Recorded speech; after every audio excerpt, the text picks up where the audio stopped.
it occurred to me that we're doing a lot of talking about the pressure that's on Brent Venables and the Oklahoma Sooners heading into 2025. But truth be told, it's Arch Manning, Steve Sarkisian, and Texas that has the weight of the world on their shoulders.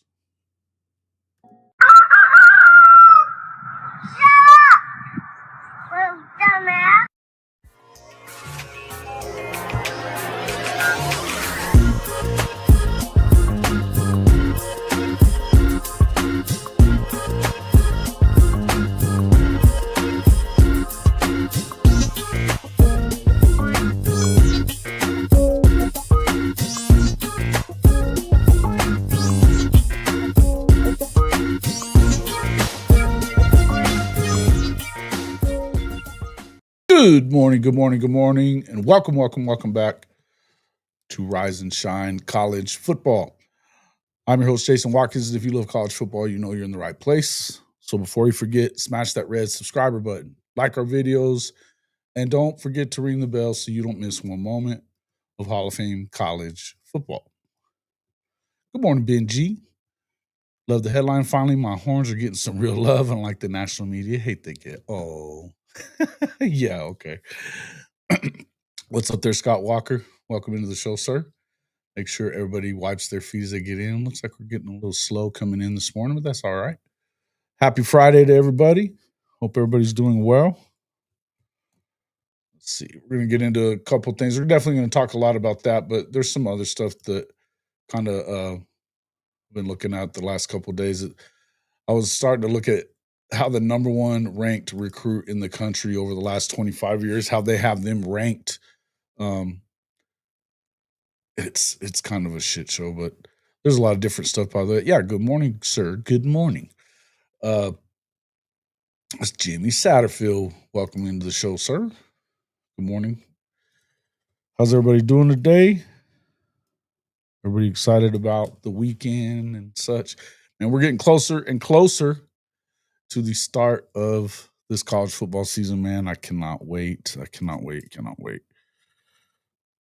Did you guys see Coach O getting all in the face of that dude from Alabama that hit him up on I guess he was running on the beach and he's walking by and said "Roll Tide" to him. I tried to take a selfie with him and kind of did. And then as he did it and Coach O's walking away, he's like, "Roll Tide," and Coach O got all pissy at him. Yeah. Month from now, SEC Media Days. Yeah, it's coming up, man. Recovering from shoulder surgery. Oof, that's brutal, brother. Hope you feel better soon. Man, that's tough. When did you have it? Just yesterday? Day before? What? Let's see, yesterday. I wondered. Let's see. What shoulder, man? What'd you do? You out there, throwing too many footballs or what? What's going on? Hey, what's up there? MWG says Happy Friday. Roll Tide. Fuck you. Yeah. It was pretty much what he said. He said, "Come on, man. You think you get away with that shit? You think if Saban was at LSU, you think somebody would do that to him there? No."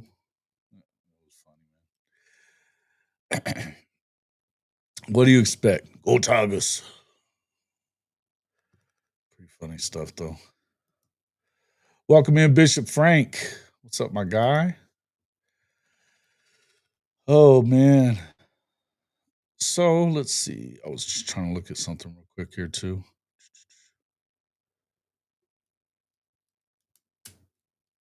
So, I was going to ask this, too. If you notice what was said yesterday from Ryan Grubb over at Alabama, talking about a lot of talk about Keelan Russell and how the sky was the limit and all that stuff with him. It makes me wonder how really close that quarterback competition could be in Tuscaloosa. I wish we could get old Coach Smook on here to talk about it a little bit. No, no. Did I miss the crap on Tech Suck segment? No, we just starting, bro. We just starting. We'll get into it. We'll go ahead and get into it, though. Let's see how many people we got in here. 19. All right. let's make sure everybody gets in here, hits that like button. We only got 15 people. We only got 2 likes in here. We got 15 people in. So run up them likes. Let's talk about it. Whoa. You face planted cleaning the dog pen? Oh, Lord. That sucks.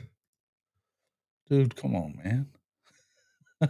Hey, Norman jerked my ass down last week, man. And dude, he weighs so much.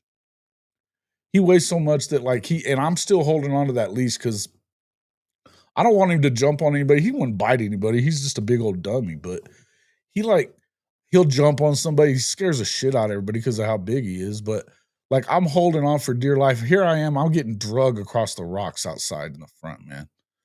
I'm going, oh, dude, it was not cool. But I was lucky it didn't, bang me up any more than it did. And I'm thinking, man, you realize that you ain't as young as you used to be pretty quick, man. It's freaking as you're sprawled out there, trying to hold on to the damn leash and everything else. Good stuff. What's up there, Drew? Good to see you, my man. Good to see you. Good to see you. Norman, lay down. Let's see. So about half of you guys have hit the like button now. All right, come on now. Dude, I'm telling you, man, and I've always been a big dog guy. I've been that way my whole life too. But yeah, as you age, it's getting tougher when they are young and have full. Yeah, and he's 2. He's not even quite 2 yet, or yeah, I guess he just turned 2, like a month or 2 ago. So, yeah, man, and so he don't listen for shit. He's headstrong for sure. He's a cool dog, but he's just it's a handful whenever you get going out there. And if you see somebody out there, he wants to go and love on everybody. And he doesn't know that he's 145 pounds, but he thinks he's a lap dog. You know what I mean? He doesn't know he's just too damn big for all that stuff. You got a Frenchie? Yeah, they're kind of headstrong too, though, aren't they? You'll see Tony Jefferson's son's portal tight end, possibly looking at OU. I did see something about that. For sure. What's up there, Bishop Frank? You want to come in for a minute? Let's see. Let me get a.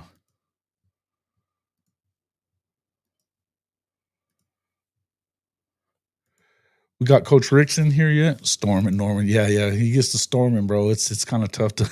I'm over here holding him up. Mainly had Labradors. Still got 2 big brown labs. Oh, cool. Yeah, I like labs too.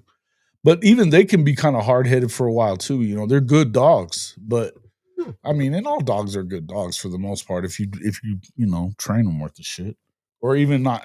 Just be a decent person. They're gonna be good dogs. But man, the bigger they get, man, I'm telling you. Sometimes I don't know what I look at him. I'm like, dude, what are you doing, bro? And earlier, he was in the pen, and I heard him. He was about to. I knew he was about to throw something up, and I'm looking at him, going, "What did you do?" And he pukes up a glove, like a work glove. Like he ate the whole thing whole. He didn't. I'm like, big dummy. Just a big old dummy. Okay. All right. All good. All good, Bishop. So, dude, cats in general. I don't do cats, man. I don't do cats, and I don't hate them or anything like that. But they all have attitudes, man. It's like having another wife or something, right? It's like having a wife. I should shut up. I'll shut up. All right, let's get into kind of talking about what we're going to talk about. Look, it occurred to me last night that here we are talking about. Oh yeah, bro. Yeah, no doubt. A Husky Shepherd mix. Yeah, they're way too smart for their own good. I don't think that that's really the problem with Norman, though. It's not. He's not the brightest, sharpest knife in the drawer, but yeah, he's definitely hard headed. All right, but no, I was saying it occurred to me last night. We are doing the show, and if you didn't get over there and check out the show with K. Chris and Chris Mason, you should check it out after this one's over with. Um, wow, listen, man, I'm gonna stay out of that one, Benji.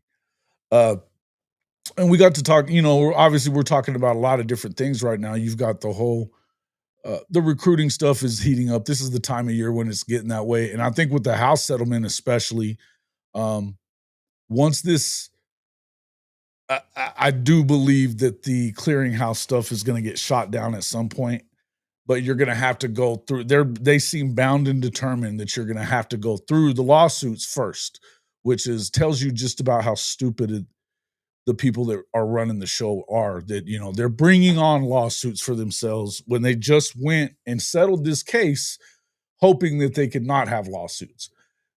There's no way that Congress is going to step in and go against every court in America about, when it comes to NIL and shit like that. Now, when you start talking about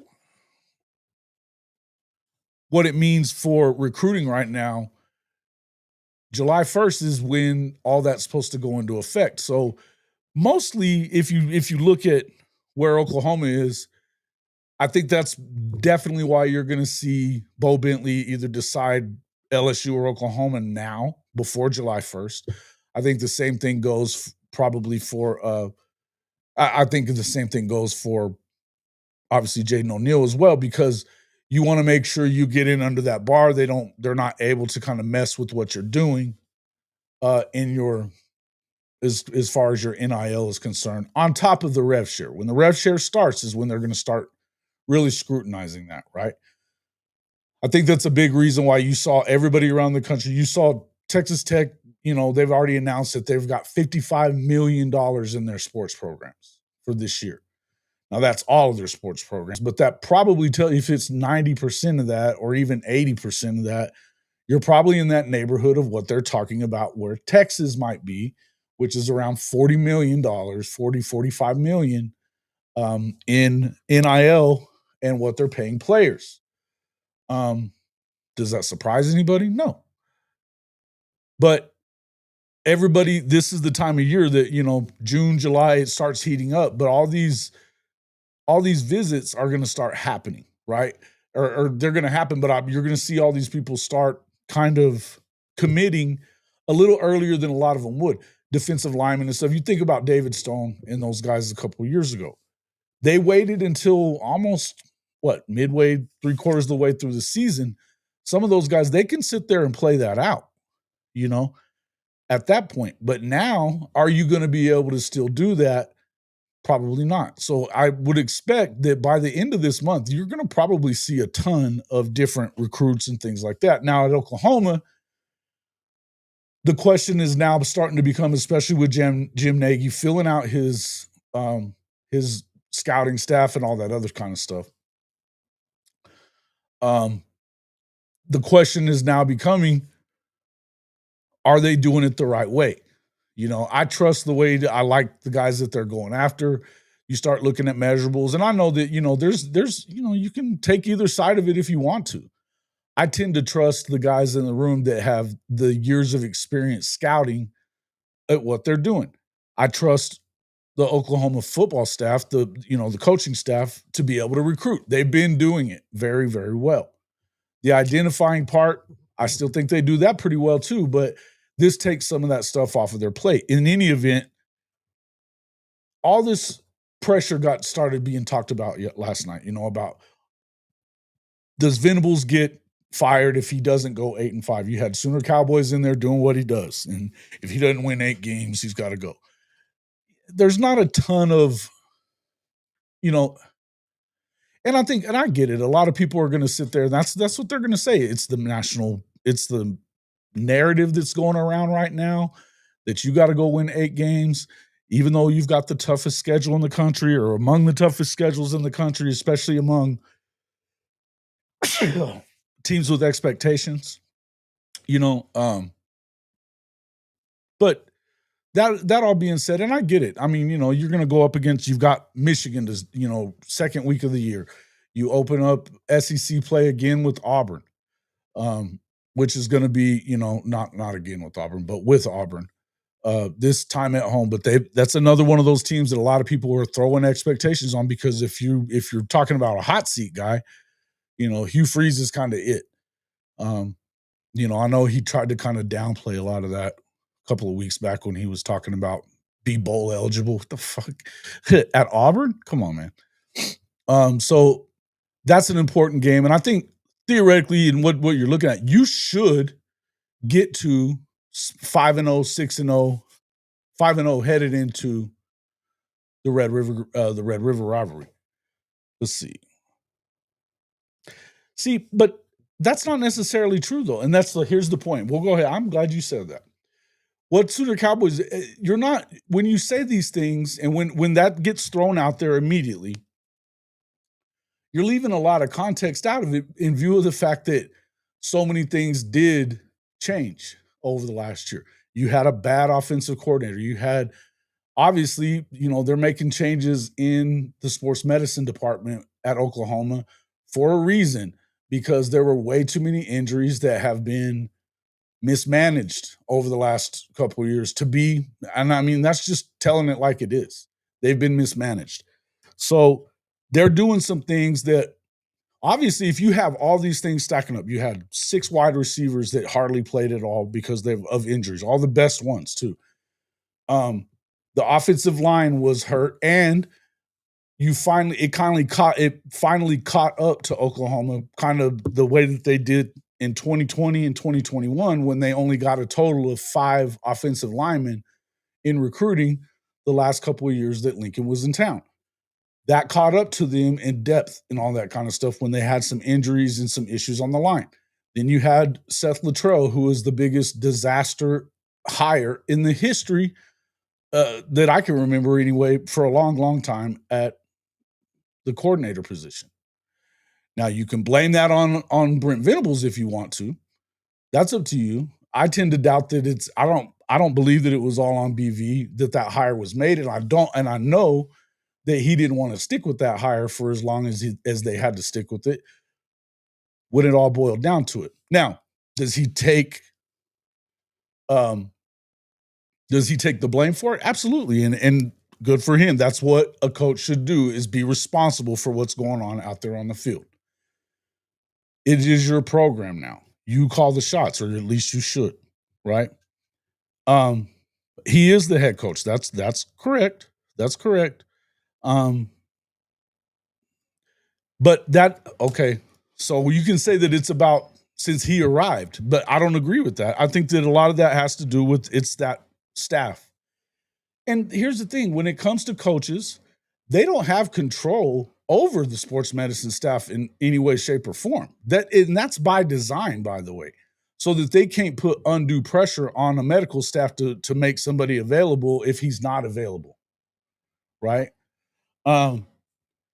He tried to fire him before. Here's the thing. When it comes to that, Seth Luttrell they tried to fire him, I believe, right after the spring. I know for sure that he was trying to fire him during fall camp, and definitely was trying to fire him by the time they got to Texas, much less after Texas. And they still didn't allow it until that complete debacle against South Carolina the next week at home, right? Now, if you see a bunch of stuff like that going on this year, and it's just one thing after another, after another, after another, right? Okay. Injuries didn't hit the defense, Sugoi. What about Kendall Doby? I mean, you had guys hurt. What about Gentry Williams? He's been hurt, right? There was injuries. Peyton Bowen, somebody was in there talking about Peyton Bowen, like, oh, Sooner in Texas has been getting on Peyton Bowen. He was hurt, turf toe, whatever it is. There's injuries. There was injuries on that side. It didn't get hit as hard, but there were injuries there. Now,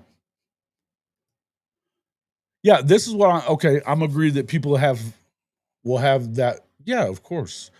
Look, I was talking with, I went on Brinsky's show yesterday, and they were talking about the most toxic fan bases in the country.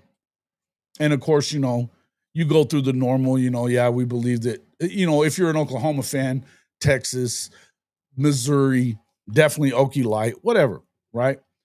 But I had to say pretty early on in that conversation that Oklahoma is one of the most toxic fan bases in the country, as far as I'm concerned, because they take things and run with it when you don't have to. You know what I mean? Um, and it goes on, and you have, and Sooner Cowboys is fairly mild compared to some of them. Believe that. When you start watching the guys on Twitter and shit like that, yeah, Aggie'd be another one. Absolutely. Yeah. Well, and if you're Alabama, it's going to be Auburn, and we all said Tennessee. You know what I mean? And because Tennessee's crazy, but yeah, this is the point I'm trying to make, Daniel Tussle, is that's why I think we all said last night, Chris Mason, and myself all said that I don't think that it's as cut and dried as a lot of people in the media, especially all around the country, and even in OU media, you're hearing a lot of it like he's on the hot seat. He's on the hot seat.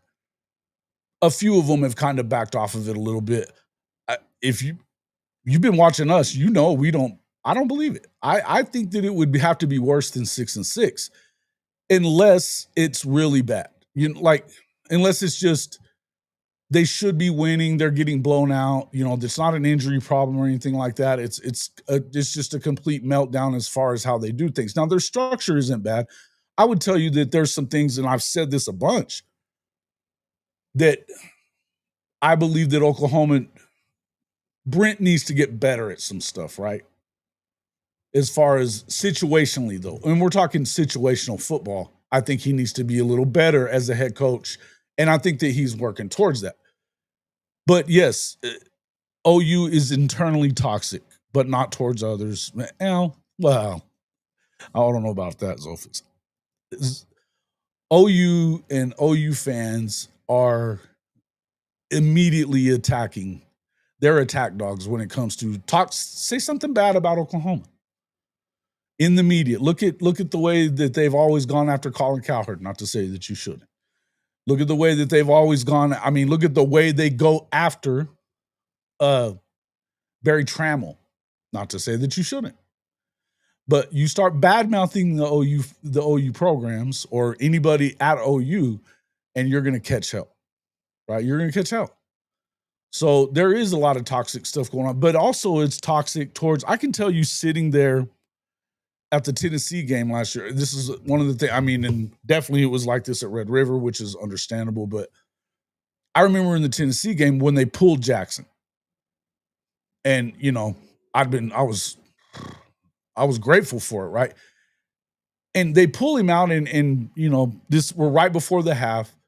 Michael Hawkins, it's a third and 4, something like that. He gets flushed out of the pocket, runs over there, and ends up stepping out of bounds. Now, he doesn't get the first down, but they live to fight another day. Punt it, get out of there. Let's go to halftime, right? That was my immediate thoughts.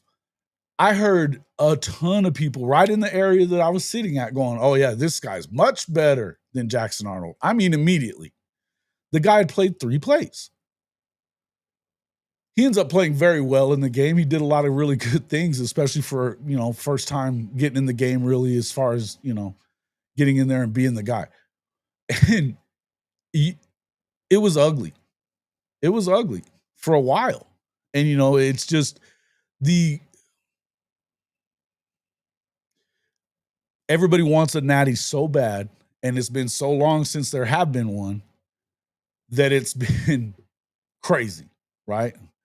The guy from Barstool, he's a dumb shit. Yeah, you're talking about Brandon Walker? Yeah. Yeah, he's a tool. Again, it's understandable why you do it some.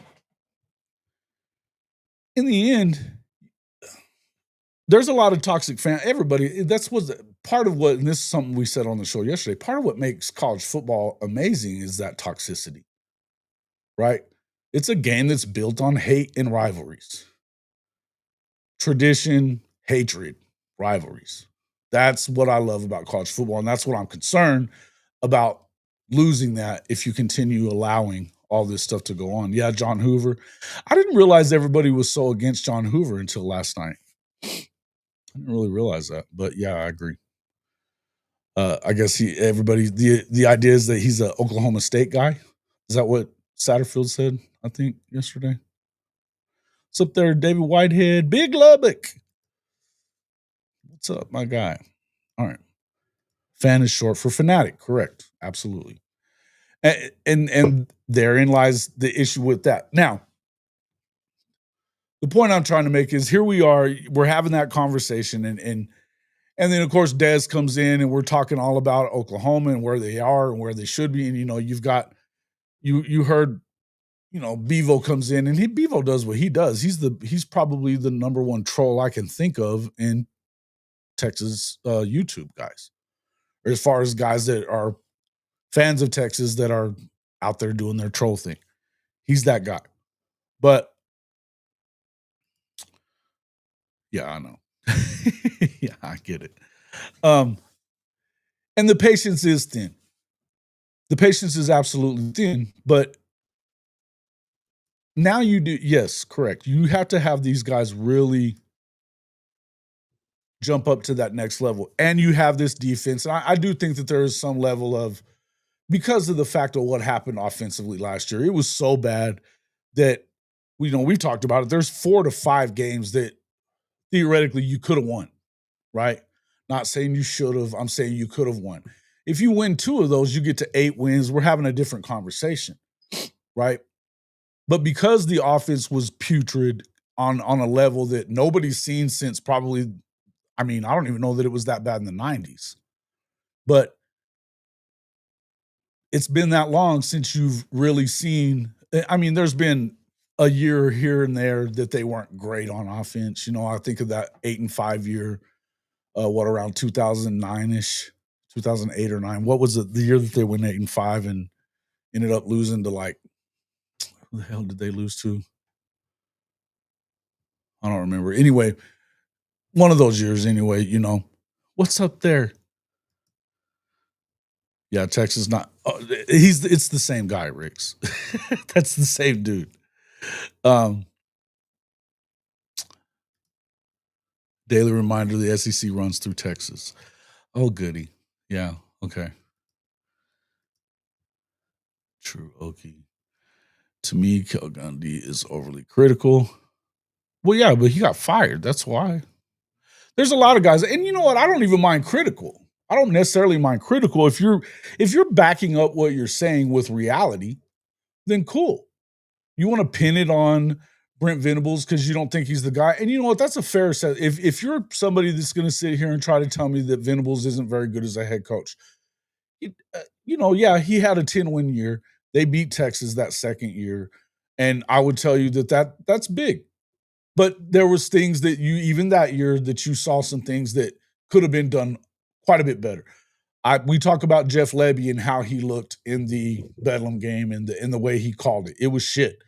But BV made some mistakes in that one, calling situationally as well. Being out on the field, getting a penalty, timeouts at the wrong time, things like that. Just a lot of weird shit then too, But in the end, you don't have a lot of people that are talking a lot about those things. Whenever I get on BV, it's always about that kind of stuff. I don't think that you could really, the people that are going to go out there and say that because of the sole mission is why we're not doing very good with this and that and this and that. We need these kind of guys, not that kind of guy. That's stupid, right? That's stupid. But that's what you'll hear from a lot of people. It's just, and it could be any amount of things. It could be anything out there at all. Until they win, you're going to have that certain level of those dudes that do that stuff. That's why I was talking about it being kind of toxic. In the end, we're doing all that conversation, and whether or not Oklahoma's got the number 1 defense or the number 1 defensive line or any of that kind of shit. We can talk about that and argue those points all you want to. David Pollock and Cole Kubelik have said it over the last few weeks. I've been saying it for months that the best defensive line in the country is in Norman. I also believe that they're probably at worst a top 5, top 10 defense overall in the country.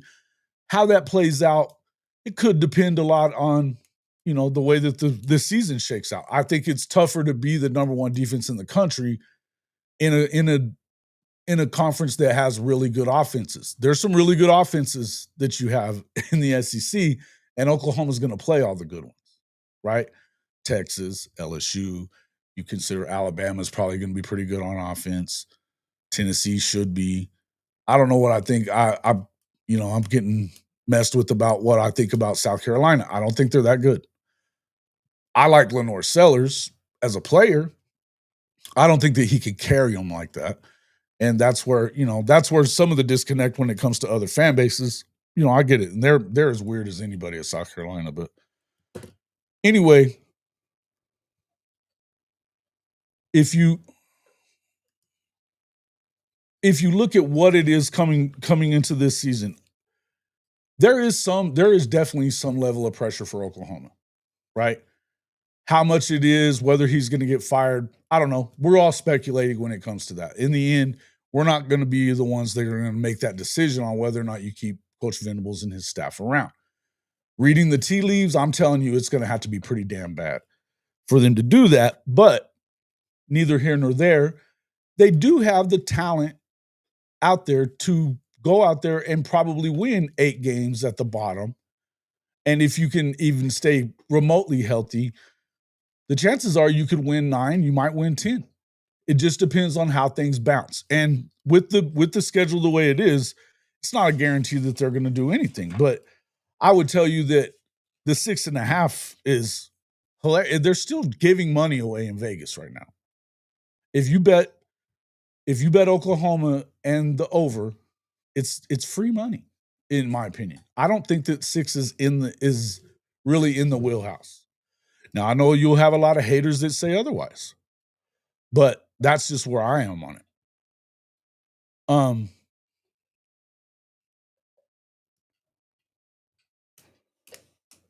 Yeah, yeah.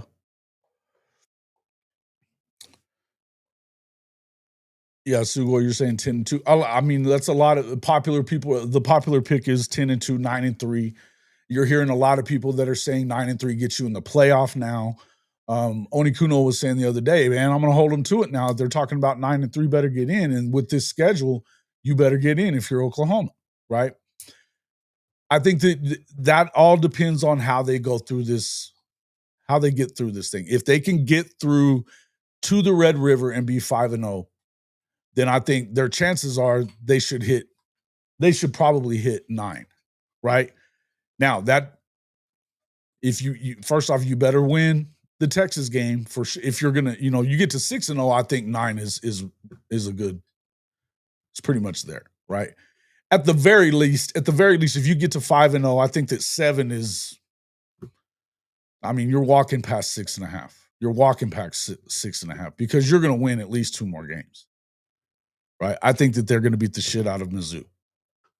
I think they're going to beat the shit out of Mizzou. I think, you got Missouri fans doing a lot of talking too.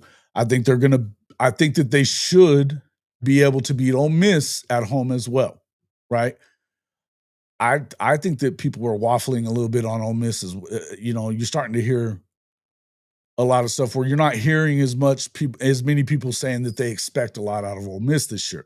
They're starting to pay attention to the fact that they don't have much of a defense anymore. Those are 2 wins that I think you should have. Now, going to South Carolina and winning, I think they should. I think it's a tough place to go and play and win. They are getting, that's a daytime, that's a morning game, apparently, 11 o'clock. That, I think, probably, even though it's early, I think it benefits OU because they play a lot better at South Carolina under the lights in that place. The Willie B gets rocking at nighttime. And I don't think much of them. Possibly should win that one. Now, as far as Tennessee goes, do I think Tennessee's very good? I don't.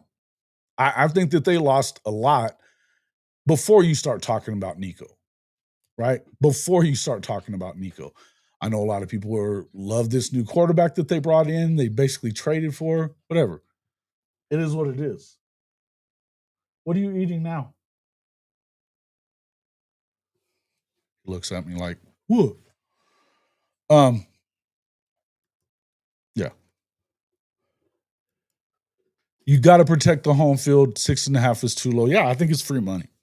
You do need to protect the home field, but going on the road, I think you beat Missouri and you beat Ole Miss, so that gets you to 7. Even if you lost the Texas game, that gets you to 7. If you win the Texas game, which I think they will, that's 8. Now you got to find a way to beat Tennessee to get to 9. And if you can find a way to beat either Alabama or LSU at home, then you're for sure in the playoff. I don't think it's that crazy to even say that kind of stuff. And I know a lot of people are still, a lot of people have. Yeah. Oh, good. Somebody talking shit about that. Yeah, it is the best D-line in the country. There's no two ways around it. They've got more depth in that room at every position across the 4 than anybody in the country. Who do you think has the best D-line in the country? Football guy.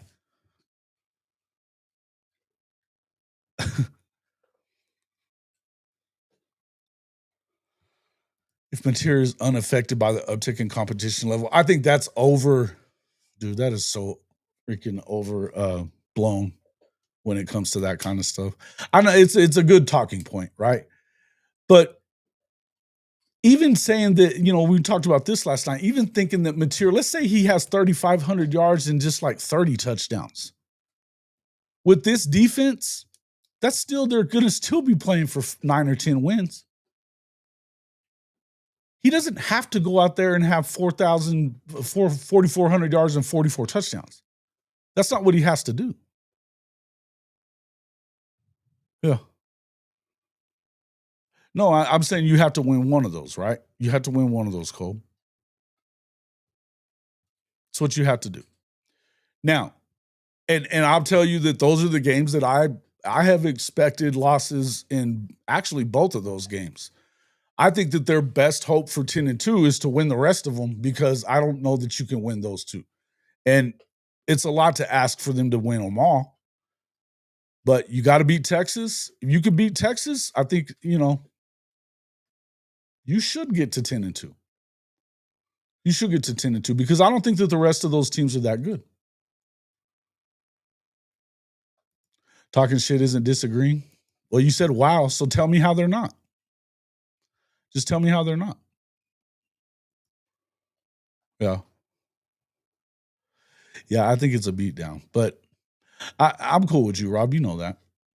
But there's a lot of people that talk a lot of shit from Mizzou. They've been talking a lot of shit from Mizzou.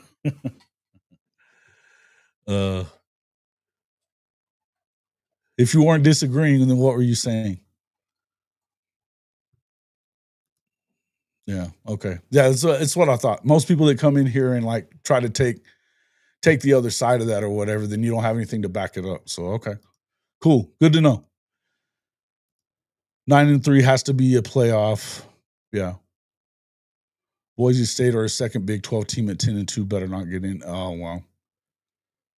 Yeah, I mean, that's a lot to talk about. I think that we're going to have to wait and see how the rest of the season plays out because, again, if you start going and looking, and we'll kind of deep dive into some of that going down as we get closer to the season of what are some of these Big Ten schools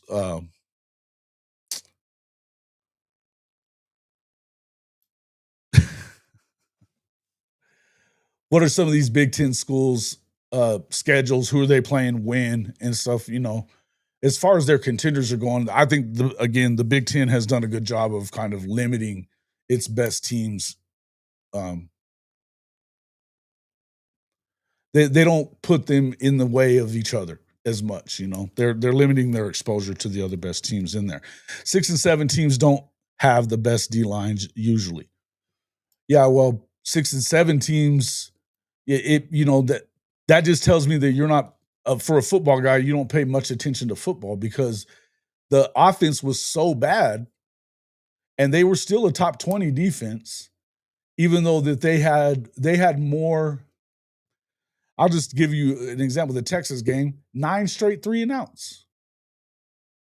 from the second quarter to like the fourth. 9 straight 3-and-outs. That's a lot of extra possessions that you're putting on that defense. And they added to that room as well. They didn't just like stay where they were. So for being a football guy, you still haven't come up with anything that matters.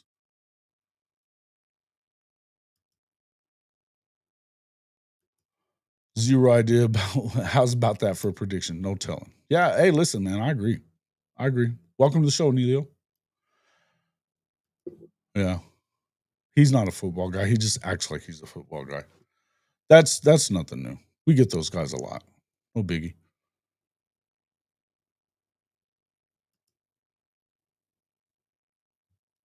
Cool.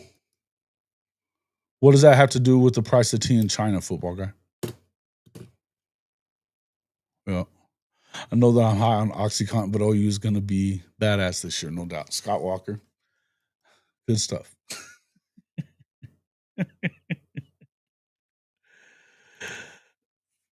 uh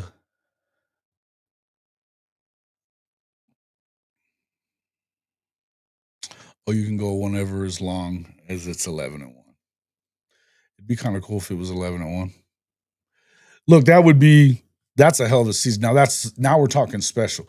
I'll tell you this: if Oklahoma gets to the play, there's not a ton of people outside of Oklahoma fans. I don't know that there's a ton of people expecting playoff for OU. This is the point that I was going to make. The reason that the video is titled what it is and everything else is that, right? The reason that wait a minute, yeah. Yeah, see, again, Benji, not a football guy, I don't think. Good call. Yeah, that's exactly what I was trying to say. All right. The point is, I don't know how many people are really picking outside of Oklahoma fans that are over optimistic. I mean, I would even say I'm not guaranteeing playoffs or anything like that. I think they're going to compete for a playoff spot. I think that's where I think that they're right there competing for a playoff spot at the end of the year. Those last 2 games, you may have to win one if you don't take care of business and say, I've said before that those 3 games after Texas, to me, first off, you got to take care of your first half. You got to take care of the first 5. What happens in Texas isn't necessarily a big deal, but then if you don't beat Texas, then you have to win one of those games down the stretch. And no matter what, you cannot lose to South Carolina, Tennessee, or Ole Miss. You got to win that stretch of 3. You win that stretch of 3, now you're definitely competing for the playoff, whether you beat Texas or lost to them. And then we'll see what happens. And this is what's beautiful about college football. You'll have a shot. If you're going after you got a shot, then I don't think you can be upset if you don't get there. Just not winning those games when, again, you do. I mean, there is a lot of new here,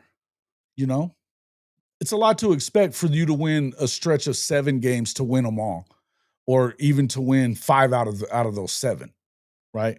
That's tough. So, to me, if you're in position to get into the playoff at that time, you're going into Mizzou, you beat Mizzou, going into Mizzou, yeah. Whether you beat Bama or not, if you're still in position for a playoff spot after the Bama game, then it's been a hell of a season. It's been a hell of a season. But you're probably if you don't beat Texas, you're gonna have to win one of those games. And if you lose a game like to South Carolina or like Ole Miss or Tennessee, then you got to beat Alabama and LSU. And I think that's a tall order. And I don't think that most normal people would have that expectation that you have to go do it. I mean, there's going to be certain people that, if they don't win a natty, they're not happy. I get it.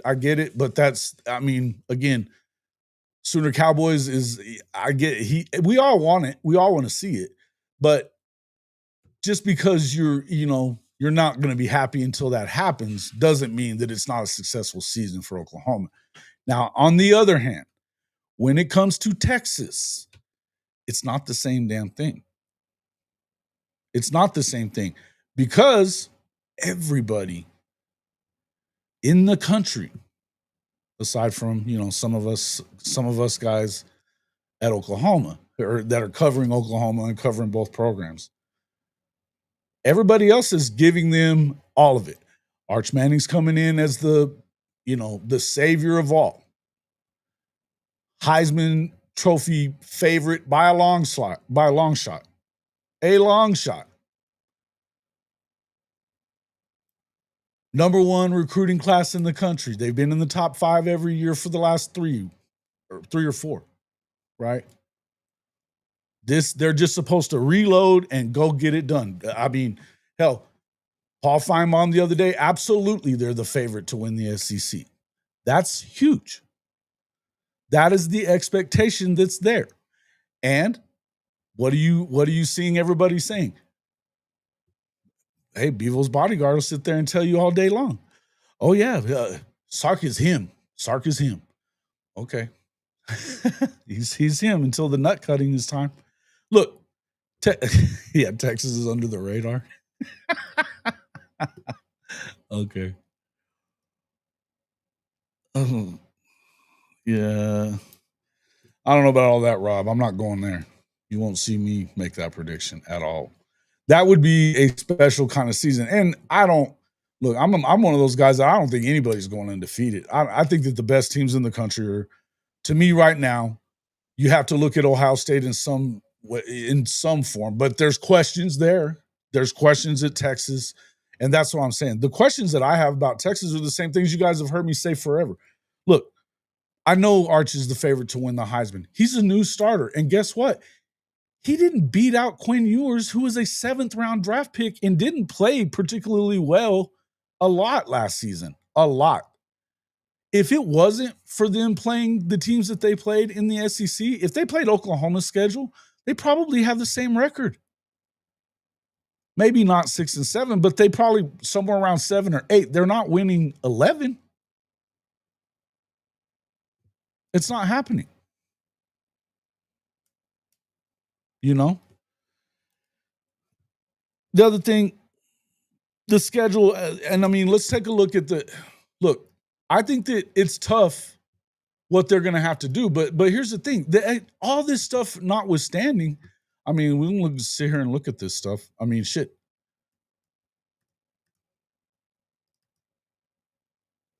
Let me pull this up and put it on the screen here.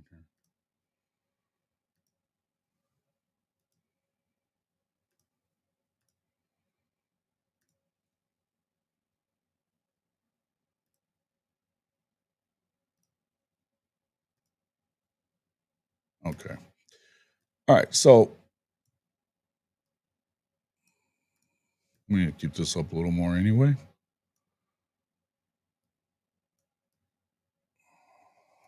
All right.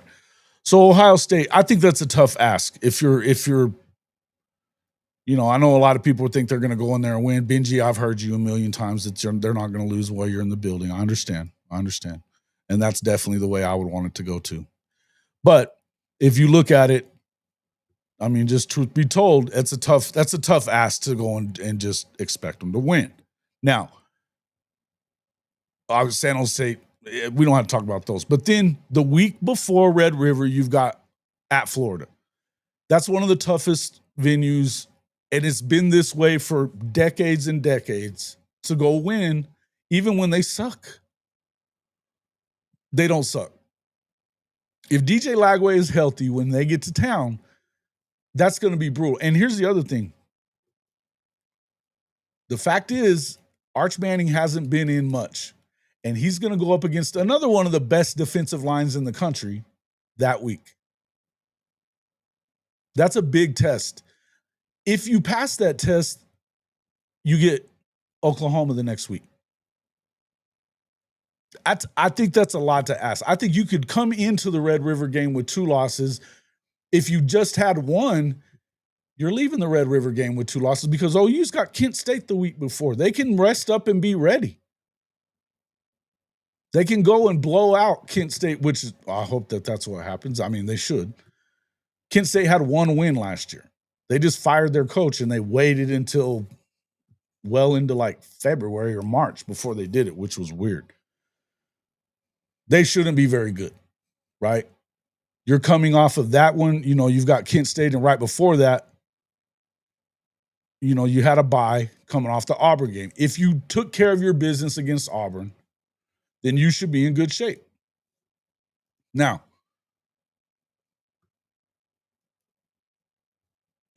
and you guys can argue whatever way you want to as far as what Texas is going to do that week. That's all well and good. The next week they got to go to Lexington. OU's got to be in Columbia. That's where I think it's tough. You need to win that game, but coming out, we know that sometimes you can have a hangover coming out of the Red River, and that's not the time to go do it. So you need to handle that as well. Turn around, you got Ole Miss the next week at home, then Tennessee at Knoxville before your next bye. Again, that stretch for Oklahoma is huge, but for Texas it is as well. That early stretch, if they lost 2 games, if they lost 2 games coming into Red River, they still only have 1 SEC loss. They're in the thick of it. But now things are kind of dire, especially if everybody's picking you to be national champions and blah, blah, blah. They're spending all this money in the portal. They're spending all this money in recruiting, all this other stuff. There's all these reasons why Texas is expected to just cruise on, reload, and go. Okay? I think it's tough. Now, do I still think they're one of the best teams in the country? I do. I do think they're one of the best teams in the country. I think that there's a lot to prove, though. The Kentucky win, you should beat the shit out of Kentucky. You should be able to go to Starkville and beat the freaking crap out of them, too. Vanderbilt as well at home. Okay? Then you got another bye week, and then you've got Georgia, Arkansas, A&M with the last 2 at home. Now, I've been on the record saying I think that Texas could beat Georgia this year because I think that Georgia falls. I think they fall off the map this year. This is their year to miss it, to miss the playoff, to not be the big dog. And the reason, I don't think that Gunnar Stockton's great. I don't think he sucks, but I don't think he's great. And I don't know what to think about their receivers. And, since Brock Bowers left, who's their weapon? Who? I like their running back. That's about it. And I think, they've got to go on the road to Auburn. Them and Alabama are the ones that struggle with that game, right? They got Ole Miss again. Ole Miss beat the shit out of them last year. They should probably win that game. I don't know. I don't believe that they're going to beat Florida this time around. I don't think they're going to beat Texas. And look, they got to go to Atlanta for the Georgia Tech game this time. They almost lost to them in Athens last year. Would it surprise you for them to lose the last game of the year? Wouldn't me. I think they're going to get beat by – I think they could lose the Alabama game. I know they haven't lost a home game since like 2020, but I think they could lose 2 of them. I believe that that's kind of where they're headed. I think Georgia's in a bit of trouble. The Branch brothers at UGA. What have they done? You figure if Branch was that good, Zachariah Branch, and I think he's talented. I think that there's talent there. But that's the kind of guy that Lincoln Riley gets a lot out of, is a guy like Zachariah Branch. And his brother was just a throw-in. He had to come with him.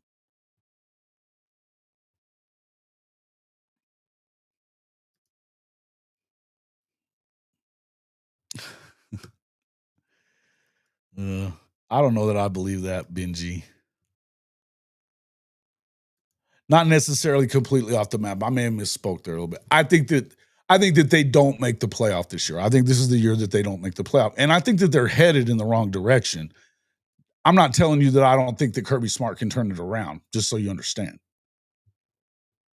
But I think they're headed in the wrong direction right now, and they need something to change. Right? And you're hearing Kirby whine more and more about he's doing the same shit that Nick Saban was doing, complaining about NIL, complaining about the transfer portal, complaining about the way people are recruiting, paying high school kids $20,000 a month to stay committed. You're doing it too, Kirby. Shh. And it's not against the law. It's not against the law. Now, they bitch about it. You get all these guys bitching about it, but if you're Kirby Smart, that to me looks like, okay, there's a reason why he's really complaining. It's because he doesn't think they're that good right now. And I don't think he does. I don't think he does. I think that there's a shit ton of talent on the roster. It's a lot of unproven talent. A lot of unproven talent. You get a good quarterback game out of that Alabama game. You get out of Alabama, they play decent at quarterback. They're probably going to win that game. They're probably going to win that game. Now what? Now you have to hope that you run out the rest of them. You got to beat Florida and Texas. I think it's pretty easy for them to not get there. Now, that being said, I still think Texas can lose coming down the stretch too, even though I think that the early part is the toughest part of it. But here's the thing. If you go and let's say you even get through, you've got 2 losses, but not 3, right? Early after the Oklahoma game, you've got 2 losses, but not 3. Now you should definitely win the next 3. And I think that you can beat Georgia. Cool. But guess what? Arkansas and Texas A&M are not just going to, they're not just going to lay down to you. Neither one of them, whether it's in Austin or not. Whether it's in Austin or not. Would it really surprise anybody if Taylor Green had a hell of a day and they found a way to beat Texas? Wouldn't me. Would it really surprise you if Marcel Reed had a big day and they found a way to beat Texas in the Texas Bowl? Nope. It wouldn't. I mean, it wouldn't. I know that, Benji, you're going to say otherwise. I get it.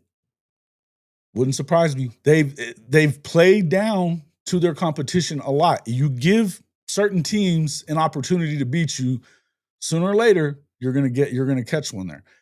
I think that the second half of that schedule, as doable as it looks like it is, the Georgia game should be the toughest game, but I think that it's easy to feel yourself a little bit over these other teams because of the way you handled them last year. Not that you ran away from Arkansas, not that you ran away from A&M, although they pretty much handled A&M for the most part. When Arch got in that game, he didn't look very good, though. There's still a lot to prove there. And the thing is, you go into the season tied with Georgia and Alabama at 9.5 wins is the over-under projection, right?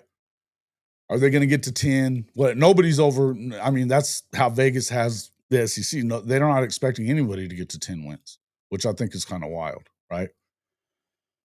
But the expectation is there. All this expectation, everybody's talking about Arch Manning. He could go pro and be the number 1 pick next year. The hype is there. They're reloaded. I love their backfield. I like CJ Baxter.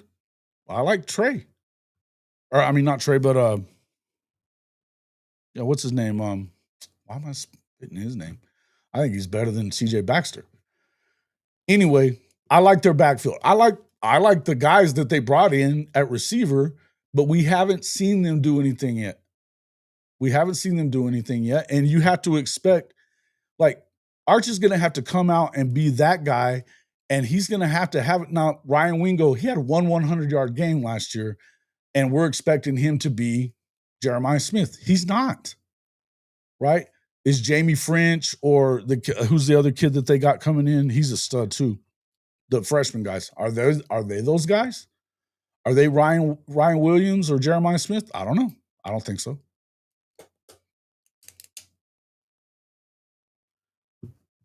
You know? Yeah, the gaps are not as wide. You're right on that. I would agree with that.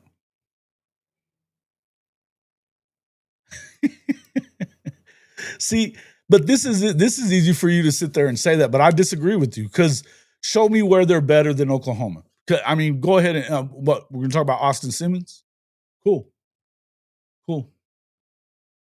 Now what? Who else you got? Because I'll take your Austin Simmons, and we've got R. Mason Thomas, Danny Okoye, PJ Adebayo. Talking about the edge guys. We've got better in the depth, and Colin Simmons may be the best out of those guys. Depth-wise, it ain't close when it comes to the edge. In the interior, also not close. Dominic Williams, Jaden Jackson, David Stone, Marcus Strong, Grayson Halton. They're deep there. Deep. Where's your depth? You had to go get a bunch of dudes in the portal to fill it out. You're full of shit, dude. Malik Muhammad, okay. He didn't do it last year. We'll see. Best defenses in Texas. Come on, bro. Ant Hill is better than any linebacker at all. Okay, Ant Hill. Maybe. What else you got, though? What else you got? You can't name another position that is better than Oklahoma as a whole. You can't. You can talk about Colin Simmons and maybe Ant Hill, and that's all you got back there on that side of the football. One guy, two guys, that's not a better defense. They may be two All-Americans. And they're playing they don't play a ton of great offenses either. But okay.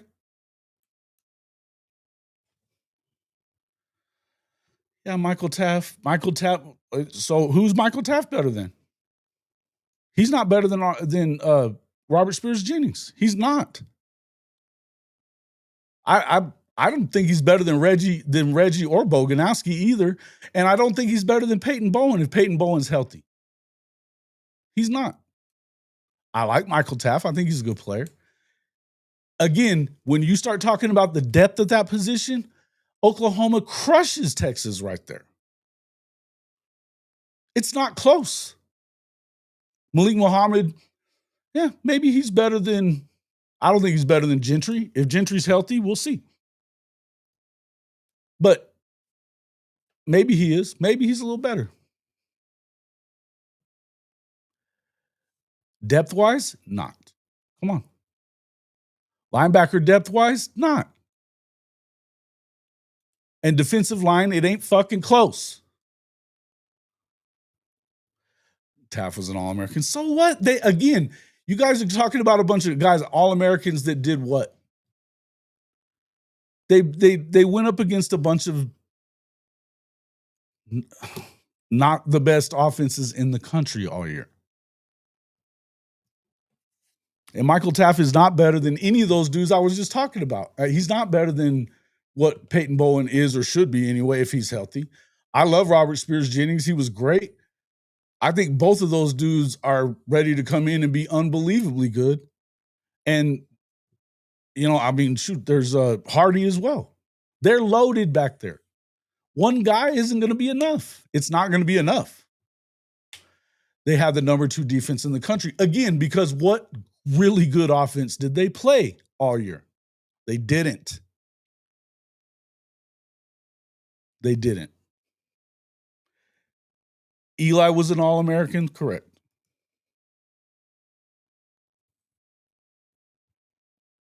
Good for them. They made it to the semis. Yeah, they played a bunch of not very good offensive teams, including Oklahoma, by the way. And again, this is not last year. This is not last year. We can talk about last year all you want to. I'm talking about this year. You have a brand new quarterback with 4 out of 5 offensive linemen, new. You've got a bunch of new faces in the secondary. You're not as deep on the defensive line as Oklahoma is. It isn't damn close. It isn't even close.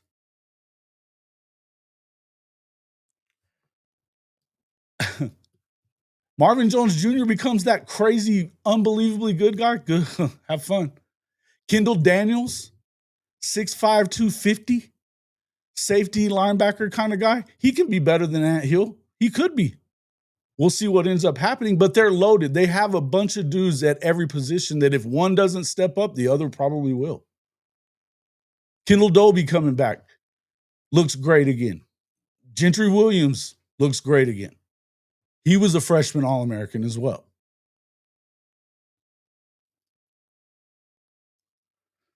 They're deep with the transfers at defensive tackle, not as deep as Oklahoma is.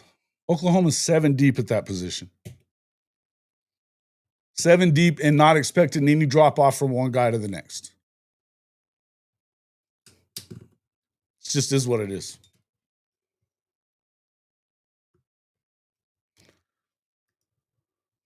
Cool. Yeah.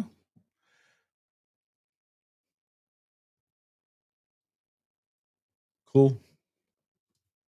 We'll see.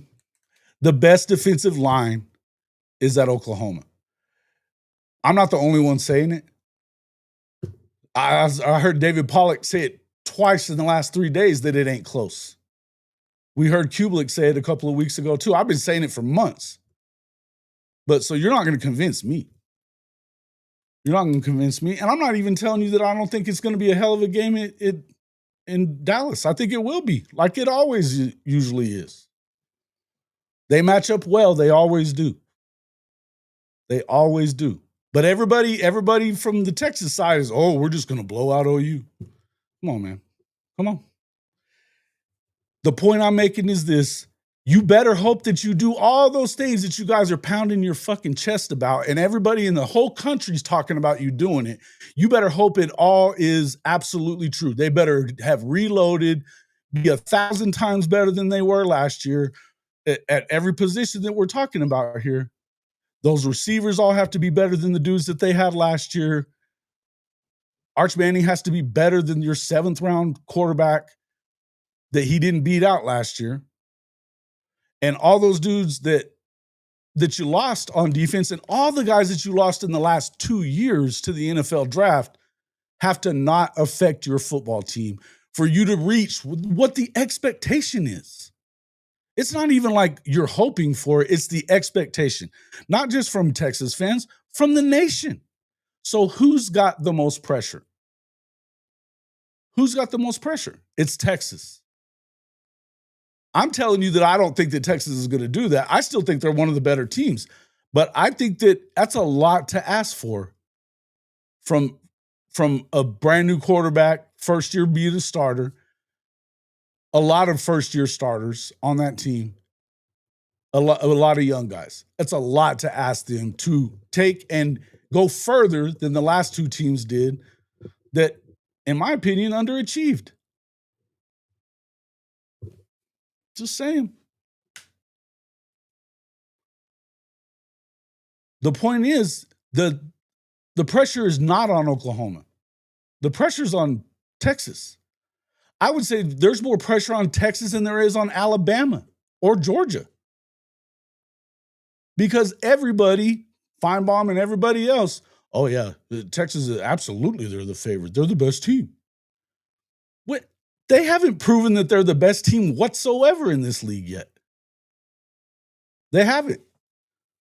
They got beat by Georgia. The best team they played in the league beat them twice. So, this is what it is. That's not, well, as we just talked about earlier, you obviously weren't in here. You obviously weren't in here there. Duty Price. Duty like duty. Are you like Dookie or what? The brand has finally returned. Fuck your brand. Have fun with that. I'm just saying the pressure is not on Oklahoma. The pressure's on Texas. Oklahoma, if Oklahoma wins 8, they're good. Texas has to go win the Natty for everybody to be happy. And they got to do that with a bunch of new faces. I understand that the Golden Arch is, the next coming of God, according to all you folks, but there ain't no way. Yeah, I think they would struggle with it too. I think that their schedule's tough in and of its own, though, in certain places. I don't think that they're winning either of those road games going into Red River. I don't think they're beating Ohio State, and I don't think they're going to go in and win in Florida either. I do not. How much pressure does Mateer have? What does he have pressure for? What does he have pressure for? Nobody's expecting him to do anything necessarily other than just don't be Jackson Arnold. Don't be Jackson Arnold. Go out there. If that defense is good enough that if you just direct a top 30 offense, you're going to have a shot to get into the playoff. We're talking about competing for a playoff spot. That's what Oklahoma should be the expectation, is just competing for it, not necessarily making it, but being in a position to where if you can win one of those last 2 out of 3 games at Bama, LSU, that you can get in.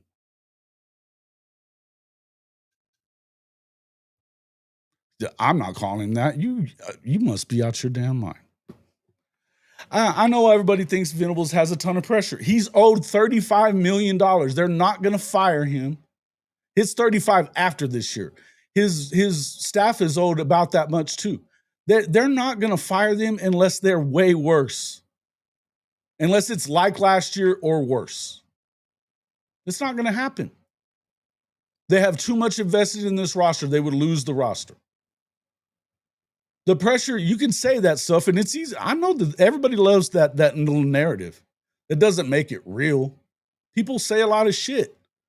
And you do have your Sooner Cowboys of the world and all the folks on the Sooner Surge that doom and gloom it all damn day long. I get it.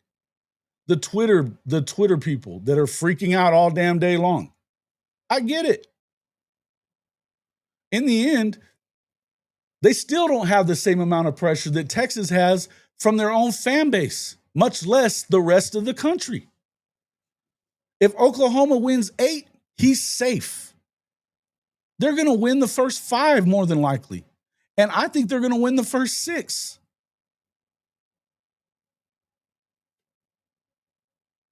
All you got to do is find a way to win 2 to be, quote, safe. If you get to 7 wins and they don't eat shit, get blown out in Tuscaloosa, lose really bad to LSU at home, something like that, he's safe.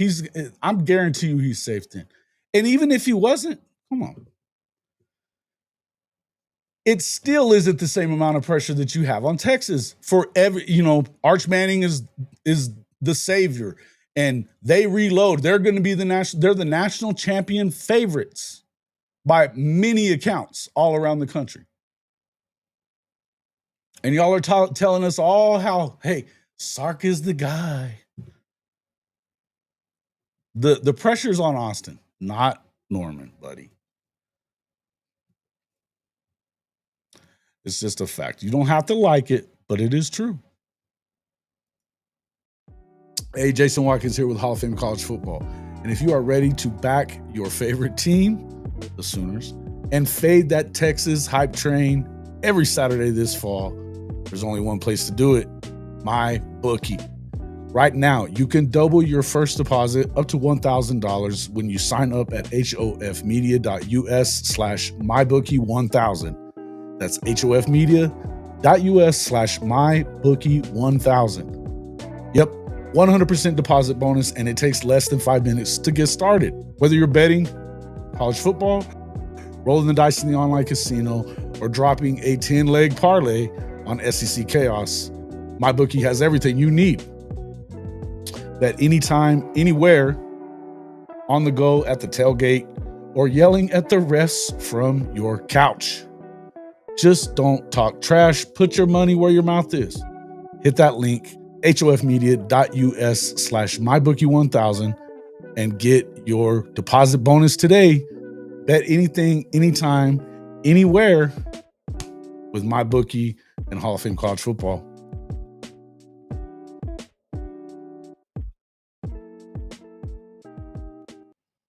All right. Let me go through some of these. I'll go back and forth with you guys for a minute. Let's see.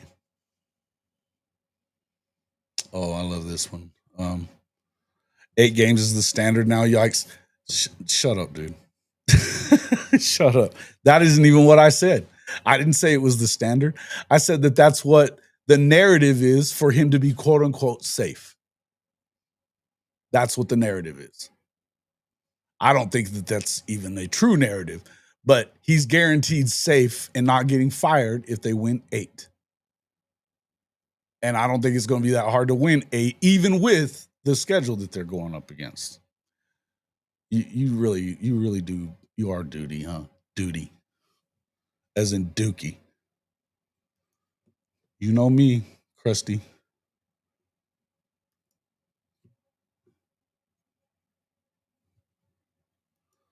Yeah.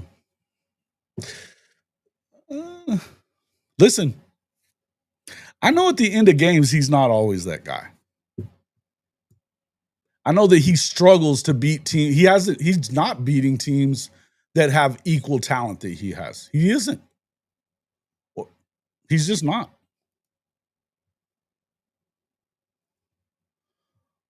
What's a wild take? What is a wild take? That they have more pressure on them? Is that really that wild to you? Do you struggle to like understand where I'm coming from there? I get it, man. Not everybody understands. Not everybody understands football. I get it. Especially some of you Texas guys. It's been a while. I get it. That's why there's more pressure there. That's why there's more pressure there.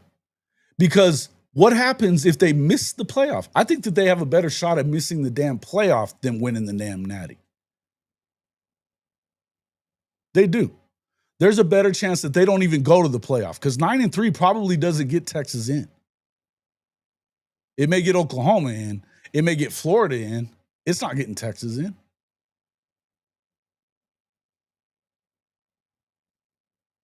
Now what happens when you're the favorite all across the country to win the national championship?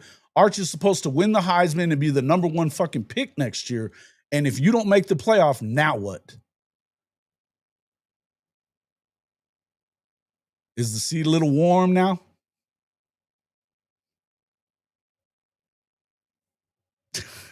Shit. You guys are tripping. Texas will be fine. They beat Vandy by 3 last year. I know you struggle to understand things, Splendid Daddy. I get it. You and old Duty are struggling. I get it. I get it.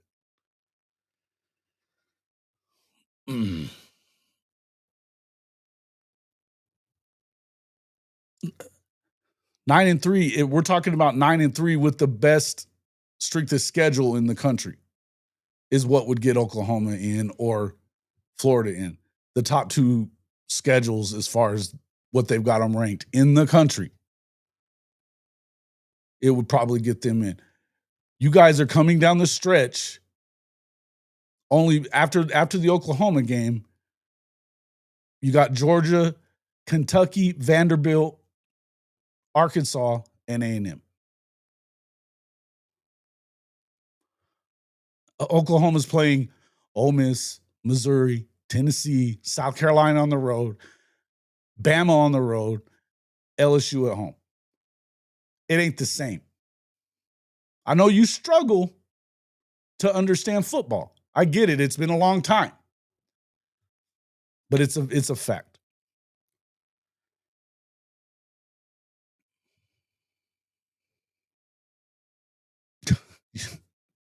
Y'all didn't move the ball on. I said that they wouldn't move the ball on BV last year. Did I say that? No, I didn't. That's not true. What up? What up? Sharp. Be sharp. I'll ask you guys that. Don't you feel like isn't the pressure all on the team to go like, look, Shawty, what's up, Shawty? The pressure's always on the one that you expect to win the big one. Oklahoma just has to like keep if there's pressure, it's on Venables to keep his job. But again, I don't think that he's in as much danger as a lot of people act like he is. I think that there's a lot of money owed to him and his staff, and they don't want to lose the roster they have. I think that unless it's really bad, and I don't see it really being that bad, I don't think that he's going anywhere. Oh, I can't wait till you come back too. I tend to believe you probably won't be back. Wise ass.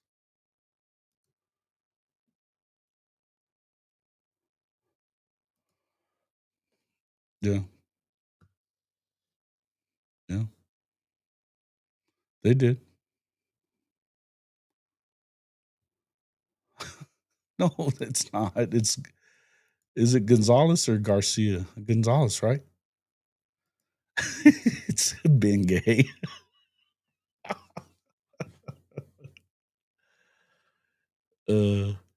I didn't say it was good enough. I said it's good enough to keep his damn job. And with the schedule that they have in this, in having to go up against the teams they have to go up against in the order that they have to do it in, that you're talking that shit, and y'all don't play that schedule. And I'm telling you, I think that they got just as good a shot at getting to the playoff as Texas does. The pressure is on Texas to go and actually take the next step. Sark hasn't done shit as a head coach.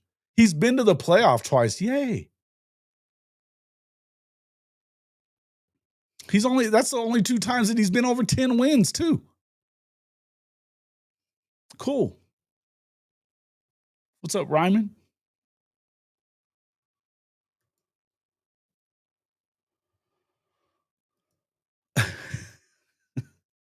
Yeah. Come on, man.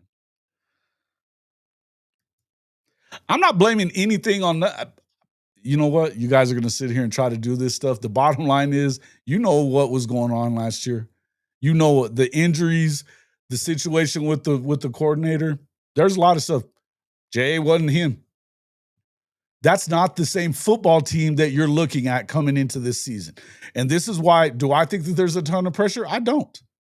I think that this team is going to blow past 6, 7, 8 wins. I think that they're going to get 9 wins. I've been saying it all the way. But the truth is, the only thing to like even make most people that want to see Venables gone happy, the only thing they have to do is get to 8. And I don't think that 8 is that tough to get to, even with this schedule. You guys have a problem with winning games against teams that have the same amount of talent as you have, or a similar amount of talent as you have. You play down to opponents a lot.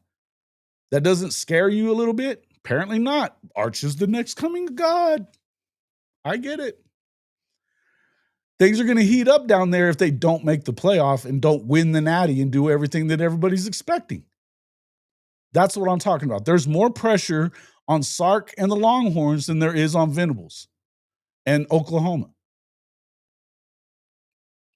They're better than the teams that they play early in the schedule. They're better than Texas, I think.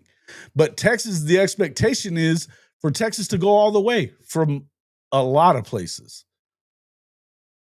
Oklahoma can go in, win those first 6, beat Texas. If you beat Texas, now all of a sudden you're playing with house money. Oh my God, look at them. They flipped it around. Way to go, Oklahoma.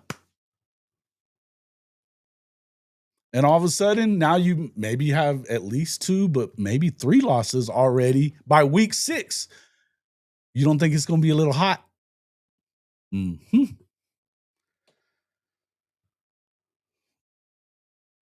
Who did? Who the hell is that?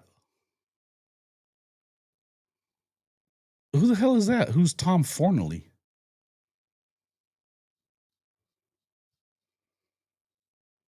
Yes. Yes, I did. Duty. You haven't said anything that makes any sense today, so. I know you guys don't want to hear this shit. I know you don't want to hear it. But I just got to tell you. There's more pressure on your guys. And yeah, Oklahoma's winning the Red River. They're winning it.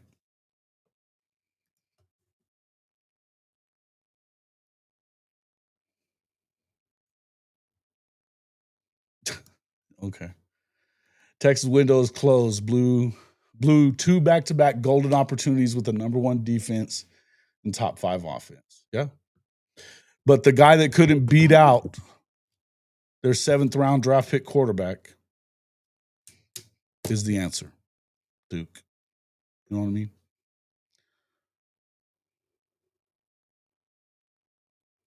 Cover 3 guy. Okay, cool. Good for him.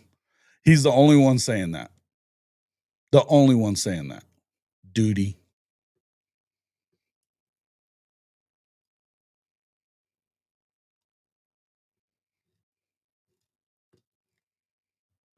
I don't take my videos down, bro. Bookmark it all you want.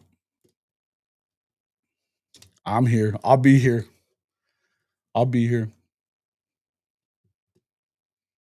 No, he wasn't a portal lad. Why? No. He never really made it into the portal. He announced he was going into the portal. They got him out. Keep him there, Captain Crunch. Go ahead. Yeah. Everybody's, yeah. And it's funny how they don't want to talk about the last 10 years, but they do want to talk about last year. The year before, because they made it to the playoff. Oklahoma beat you that year. You weren't that good. And really, if there was a time that you should have won the damn natty, it was then. You couldn't even beat Kalen DeBoer in Washington. Damn. I mean, come on. 2 years in a row, get beat by Kalen DeBoer. You should have won that game, and I think you had a better team than Michigan did. We'll never know, because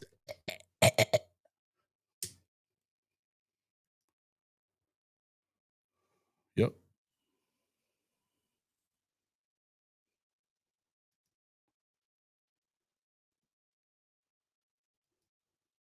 Yeah. No, you know what? You may not be wrong.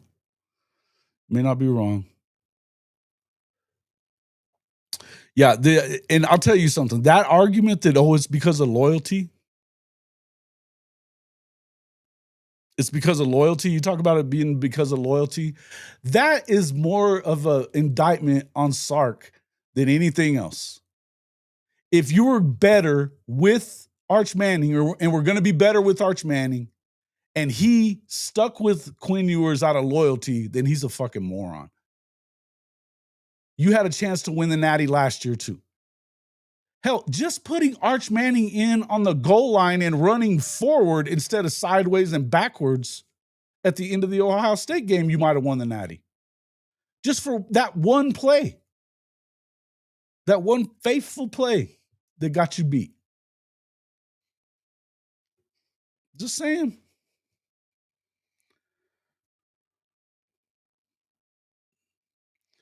Yeah, but that's another one of those teams that didn't even have the same kind of talent as Texas, though. They had great receivers, and they had Penix. What else? A better coach. That's what it was.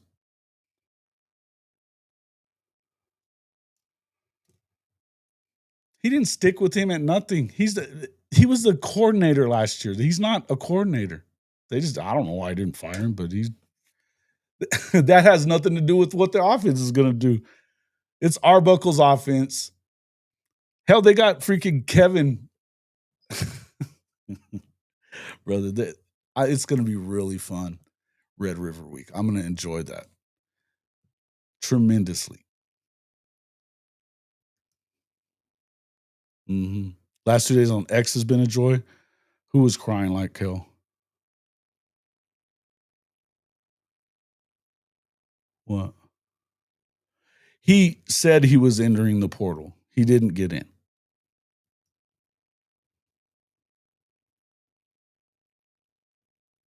Hmm.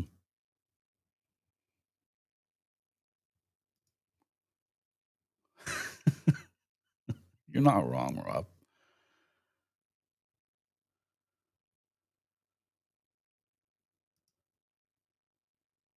Mm-hmm. Mm-hmm. Yep. No, he didn't, Sugoi. No, he didn't. He said he was entering the portal. His name never hit it. I'm not wrong on that one. His name never actually made it into the portal.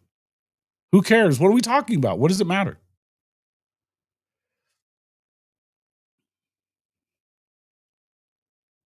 I'm not. They're not getting to me. I'm trolling them. Shit. What do you even mean?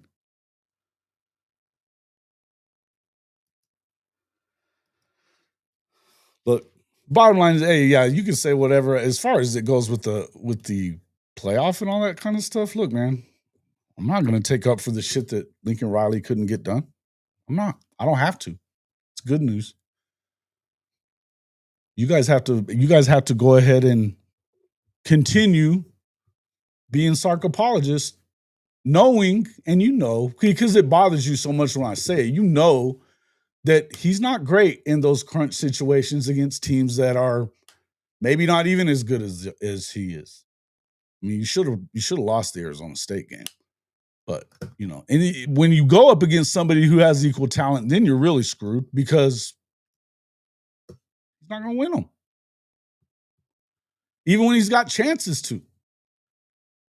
Like I said, you put Arch in that just to run a quarterback up the middle. The best offensive line in the country wasn't going to get you 1 yard. Hell, it should have been able to get you one with Quinn Ewers. I know y'all struggle with that, though. That 1 yard sucks.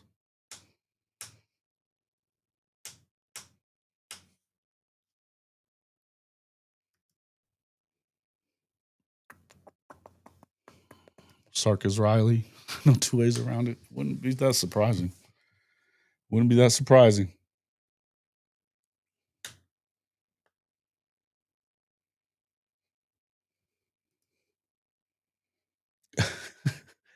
Look at you, bro.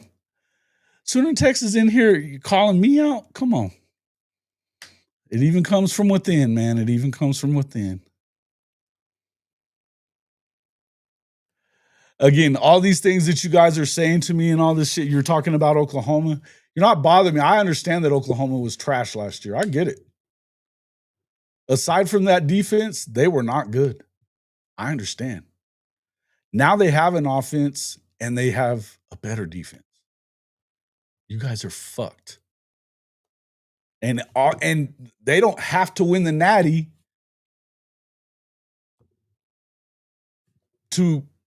for Venables to survive and stay and continue to have a chance to build. If Sark doesn't make the playoff, all of a sudden he's probably hearing people talking shit about firing his ass. Because truth be told, aside from last year and then the year before, the last 2 years, tell me that going into 2 years ago, you guys weren't questioning whether he was going to make it at Texas. Because I know damn good and well you were. And it won't take much to question it again, especially when you lose the way you lose against Ohio State. And now if you miss the playoff when everybody's expecting y'all to just coast on through and win the whole fucking thing. It is what it is.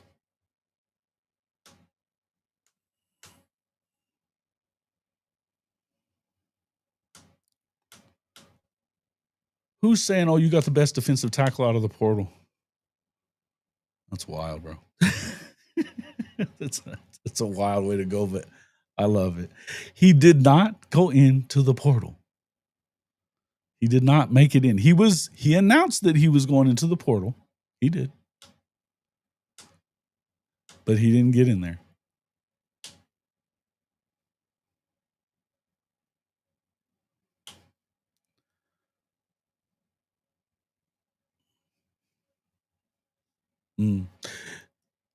Was 8-4 and was 8-4 good enough?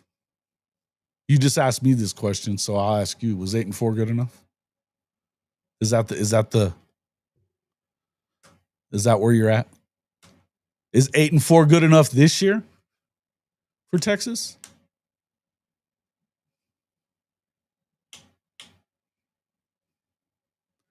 Dude. Yeah, because you know why I think that, hey, Splendid, you're a dumb shit. You know what I mean? You really are, because you're talking about 49-0 when they didn't have a quarterback in the game.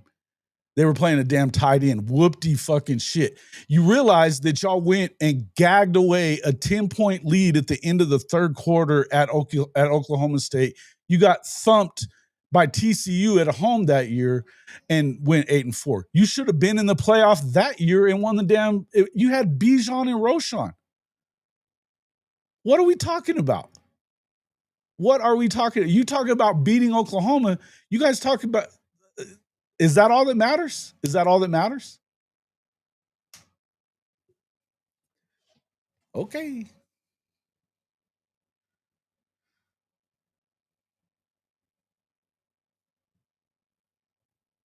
I don't think that 8-4 is the bottom. I'm saying if he gets to 8-4, he keeps his job. That's what I said. I said keeps his job. I didn't say he was going to make everybody happy, because it won't make a lot of people happy. 8-4 will not make a lot of people happy, even though they're playing a much harder schedule than Texas is.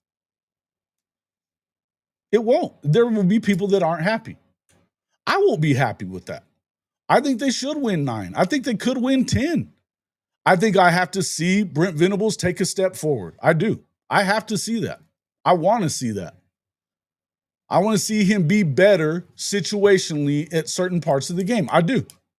I think recruiting wise, he's doing just fine. I know that everybody wants to, and that's the other thing. With all the shit that you guys talk about how great you are in recruiting compared to Oklahoma, that's another reason why the pressure is on you. Because if you're so much better, then the pressure is on you to not lose that game and not miss the playoff. You hear catch all the time. Oh, Oklahoma is so far off the map when it comes to recruiting with Texas. That isn't close. We're the super blue chip, which is the stupidest fucking thing I've ever heard, by the way. The super blue chip is all in favor of Texas. Okay. There you go. Crank up that pressure some more. It is what it is. All everybody is saying is there's no way Oklahoma can beat Texas. There's no way. I haven't heard anybody picking Oklahoma to beat Texas. Nobody in the national media. None of them.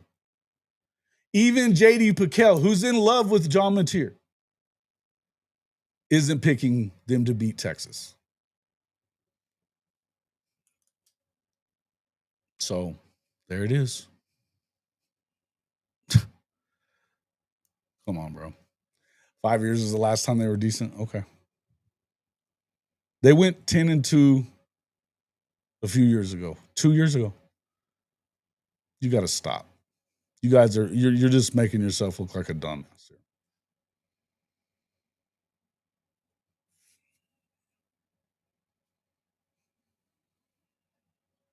Yep. That's exactly it.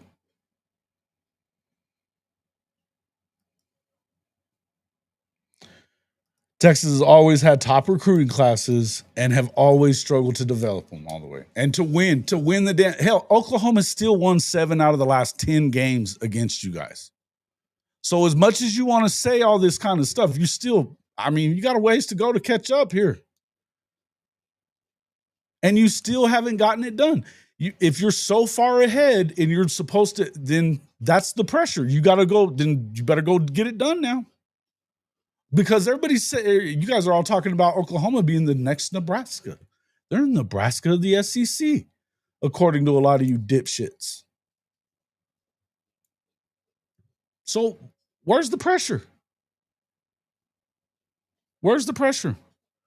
Hey, man, thank you for the super chat. Fence Post says, thanks for the show, Jason. My man, appreciate you.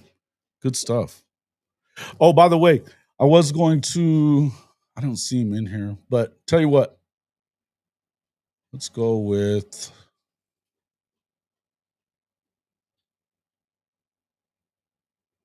I'm going to, I've got to just put it on the t-shirt, but I'm going to give one out. I'm giving one away from last night. Let's see. Sugoi, send an email to jw@hofmedia.us. I'll put it in the chat.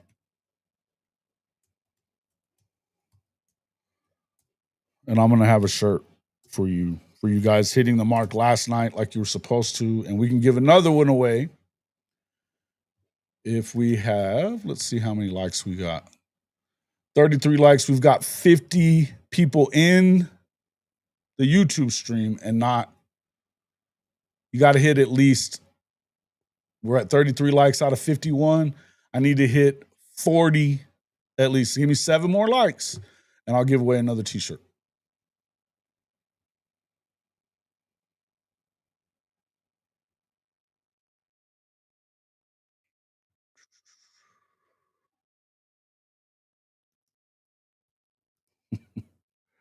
Yeah. Oklahoma had what, 14-4 conference championship lead too?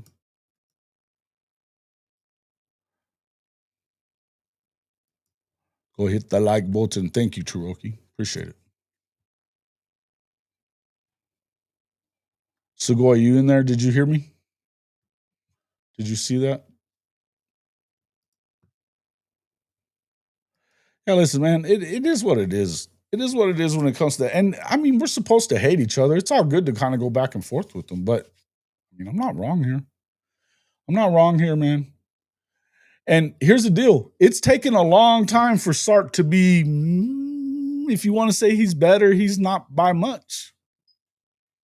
Not by much. It is what it is. And especially what happens if I'll say it again, when Oklahoma beats you this year in the Red River, what's the difference going to be then?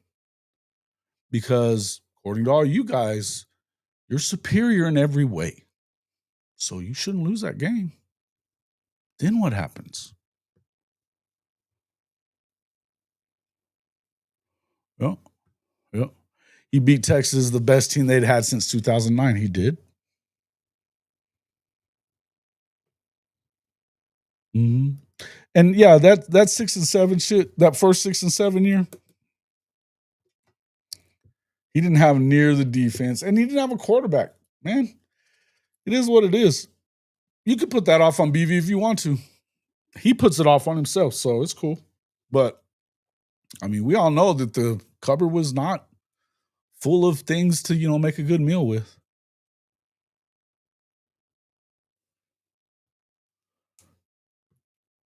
He's entering his 5th season at Texas. I called him 7-win. His name was 7-win Sark until, that's usually what he did.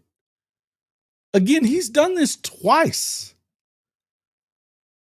Over 9 wins twice. And he only had 9 wins one fucking time going into all that.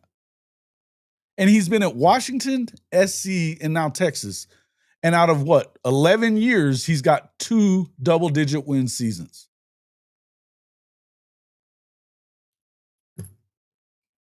I mean,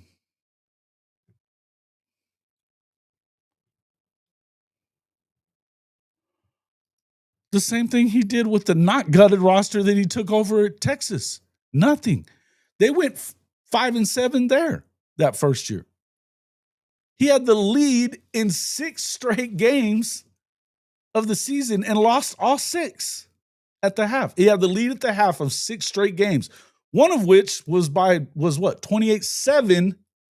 They were beating Oklahoma at one point in that game, and they got beat. He lost 6 straight with the halftime lead. Just saying. Just saying.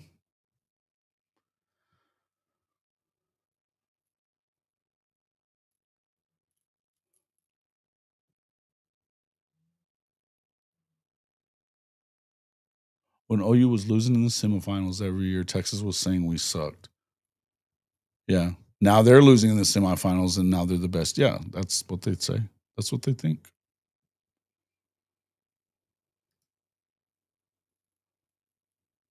No.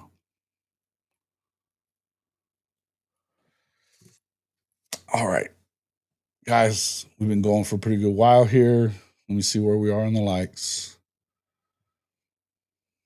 3 away. If you can hit it within the next couple of minutes, I'll give away another t-shirt. Hey, Coach. Yeah, if you want to pop in for a second, I'll send you a link. Hold on real quick. You want me to I send it to your email? Yeah, we'll go 15 more minutes then. So you guys got to get to 40, and I'll give away another t-shirt then. Hold on real quick.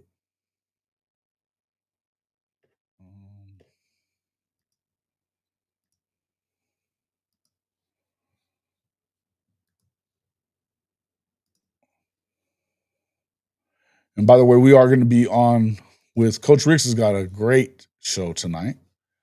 I'll be in there with him and Bishop and a special guest. I'm actually kind of jealous about it.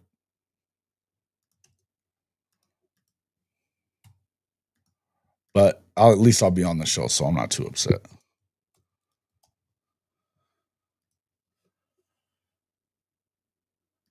Okay. It's in there, Coach Ricks. Yeah. It'll be fun. Most conference titles of all time, 50. Yeah. Yep. Most weeks at number 1, most weeks in the top 3, most weeks in the top 5. Most wins since World War II. Yeah, there is no excuse. It's in there, Coach Riggs. Mm-hmm. Wasting beers against the law. Yeah.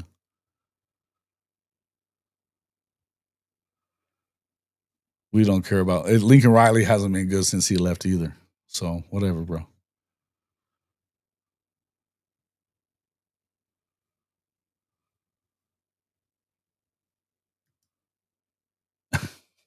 What they're really hurt about is they know I'm right, that they have all the pressure on them, and they want to be happy about this team going into the season, and now they realize that shit, if we don't go win the Natty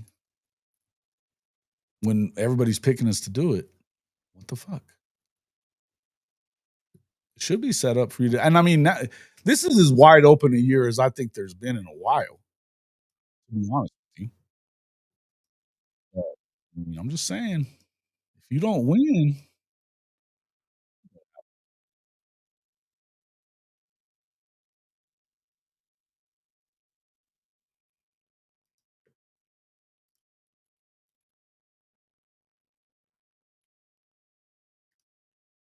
what's up, Coach Ricks? Welcome into the show, sir.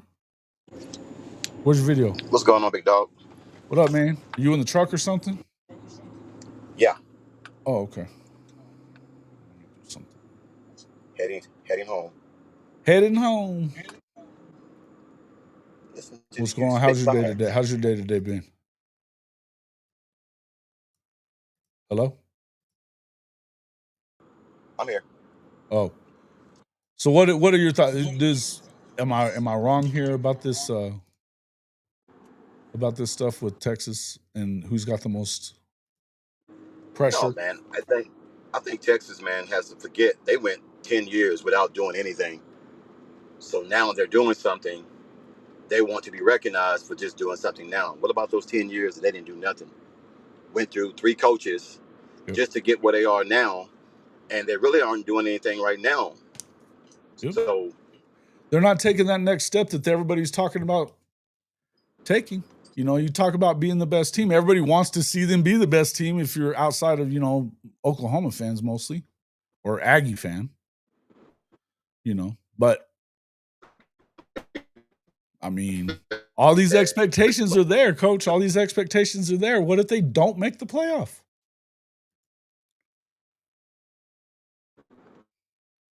be man, it's gonna be on Sark. Oh man, you're breaking up. I can't hear you right now. Oklahoma is down at some. Can you hear me? Yeah, I got you now. Go ahead. Can you hear me now? Yeah, I got you. Can you hear me? I'm just saying. Yeah, I got you, but Okay. they just have to. They have to win now. They have to win now because if they don't, they're going to start questioning: is Sark the guy? Because you have everything going for you right now. Oklahoma is down, as some people say. Yeah, I and just don't know I what else you mean, can do. down is like a relative term. I mean, it's down compared to what it's been for Yes, sure. But yes. if they go out there and win 10 games this year and get deep in the playoff, now what are we talking about? Because I guarantee you there's not going to be a team in the country after they go through the schedule they go through, they get into the playoff. Who's going to want to deal with OU? Man, that's going to be a nightmare. So here's the With thing, that Jason. defense and with the offense that, look, Jaden Ott, Mateer, I mean, we talk about Mateer a lot, but you've got receivers out there that could be a serious problem for people. And plus you got Jaden Ott and the rest of that backfield. And I think it's the best defense in the country. I guarantee you it's the best defensive line in the country. So If who's not, going to want to deal with that shit? If they made it through this gauntlet and got to the playoff, who's going to want to deal with that? nobody. And you're playing with house money if you get there. If you get to the playoff, you've only just begun. If you're Texas, you're still supposed to go and win the whole fucking thing. And if you don't, then what? But if you miss the playoff, you're in deep shit. No, you're absolutely right. If they get in the playoffs, there won't be anyone that they're trying to duck because you would have went through that gauntlet through the Yeah. SEC. So whoever comes in front of you, man, I could just say this, Jason, and let's just take the Band-Aid off and just say it. Texas needs to win now because once Oklahoma They gets should have going, won the last 2 years. That was their best chances were the last 2 years. Although I'd say Oklahoma or Ohio State had a hell of a year, but they had the win if they just go forward instead of going sideways and backwards on the 1 yard line. are we saying that Arch is going to outdo yours? I don't know. I don't know. I mean, are you? I think that's what everybody thinks. At least He's the next. You know what you're getting.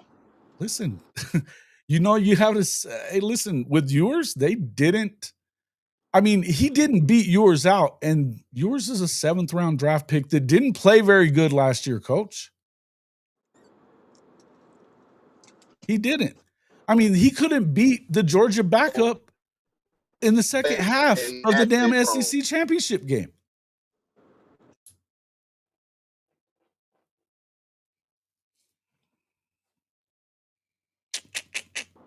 Yeah. Well, we're gonna see. We're gonna see this year. We're gonna really see what Arch is all about. And I'm not wishing anything bad on the young man. I'm just thinking that a lot of pressure is headed his way, and I don't know if he's ready to deal with that pressure. You see what happened to Jackson Arnold? Come on, man. Yep. I think he's I think he's him. better than Jackson. I think that's clear. I have to admit that. I was definitely wrong about that one. And I don't think that I'm not even going to tell you that I think Arch sucks. I don't think that. I don't think he sucks. He's a Manning. No. He's a Manning. Look. He's got the measurables. He's got skill. But he's still, I mean, that doesn't mean shit. Chris Sims had all the skills too in the world. Yeah, and all the pedigree in the world to go be that guy. And he didn't do shit.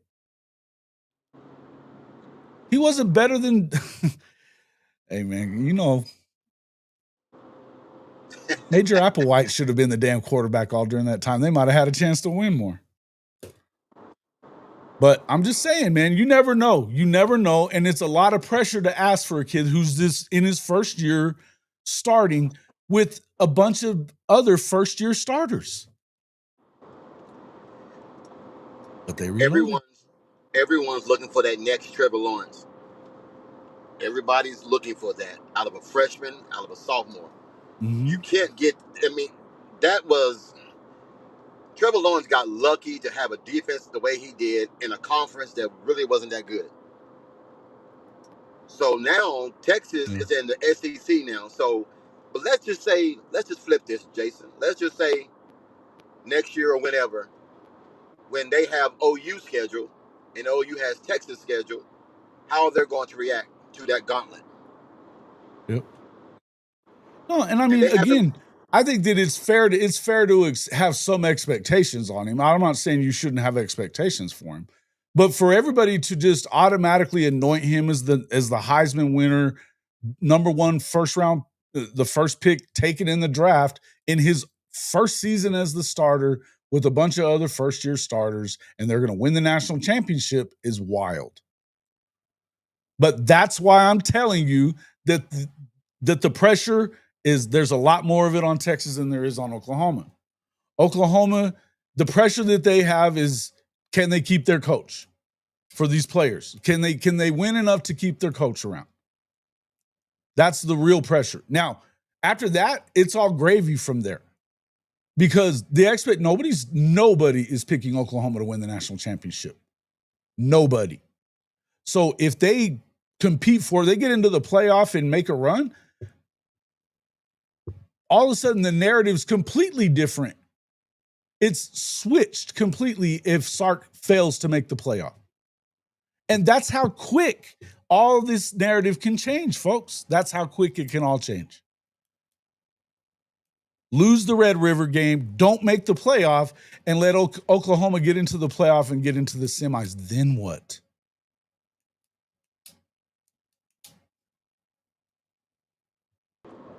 I think you hit it on the head. I think you hit it on the head. The pressure, about the pressure part. Think about it. What if Adrian Peterson, his son, comes play ball to OU? It's going to always be that pressure of you got to live up to your dad's standard. Oh, yeah. So the name is what's causing the pressure, Jason. It's not the person. That Manning name is causing the pressure. Is he going to live up to it? That's all I've ever said. That's I don't all know. I've ever And said. I mean, I think it's a lot to ask of him. I do. I'm not hating on the guy. I just think it's a lot to ask of him. I mean, he's automatically not my homie because he's a freaking Texas kid. But the truth is, I think it's a lot to ask of him.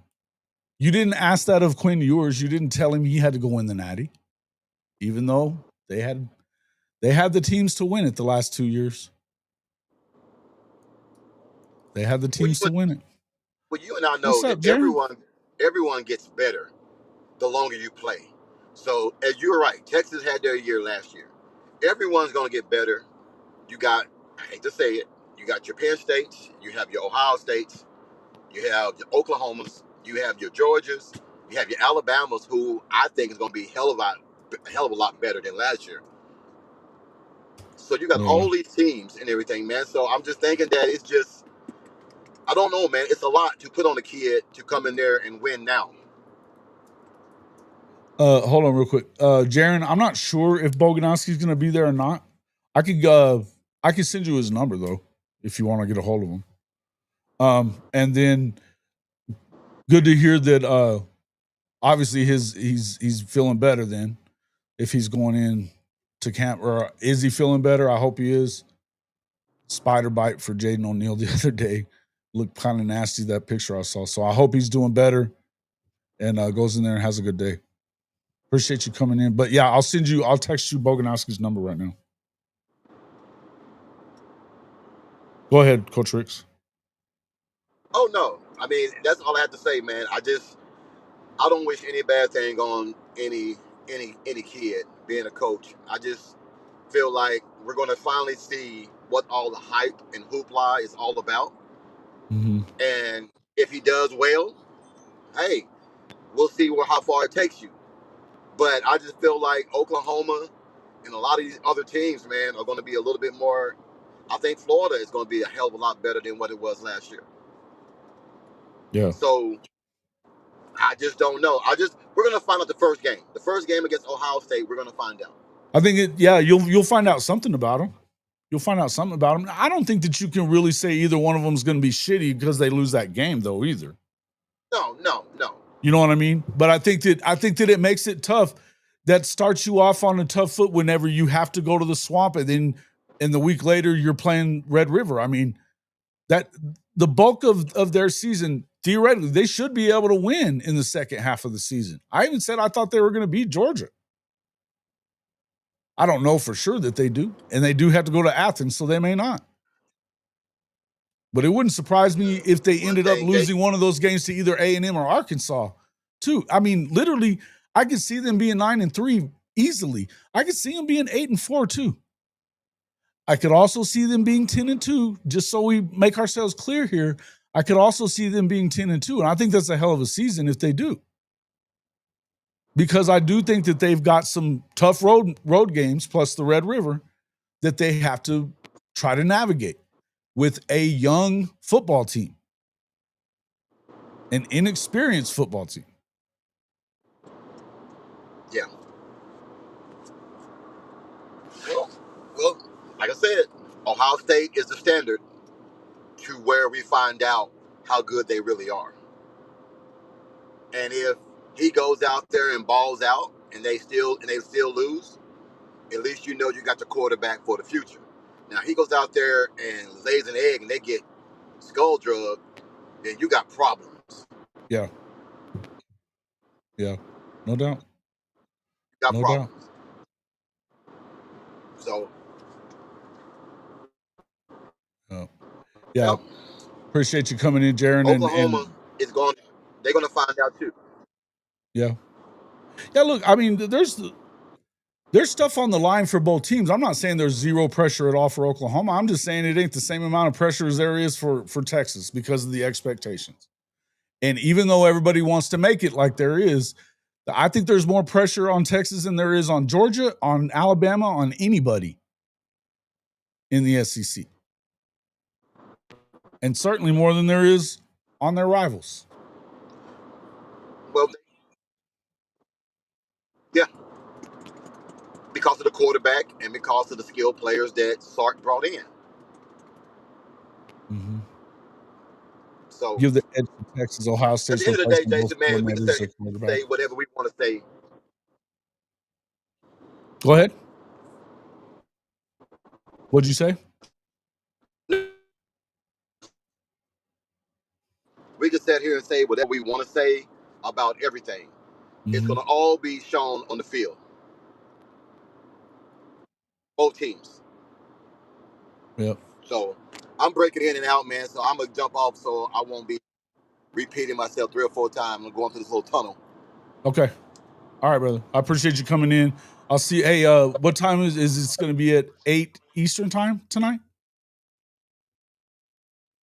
I think he said 8 Eastern, 7 Central. Okay, yeah. 8 Eastern, 7 Central tonight. Make sure you guys get over to Coach's Talk. 8 Eastern. Yeah, I got you. I got you, brother. We got a special guest coming on his show on Coach's Talk. Have a good one, man. Appreciate you coming in, man. We'll talk to you soon. Coach Ricks. All right, big dog. Appreciate him coming in. Yeah, make sure you guys get over 8 Eastern time. It's at Coach's Talk, Coach Ricks's channel. Got a special for you Sooner fans. You'll love it. Got a special content creator guest that, I mean, this is a big get for, because I don't think anybody else has gotten him. It'll be nice to see this one. I'm not gonna spoil it for everybody, but make sure you get over there, check it out at Coach's Talk. It's Coach Ricks. I think it's just actually. Let me make sure exactly what it is so that I can just give you the actual channel. I'll put it in the.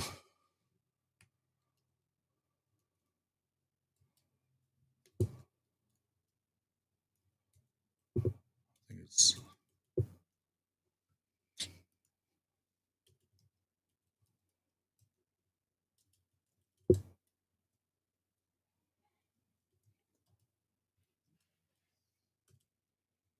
Man, I can't type today. Let's see.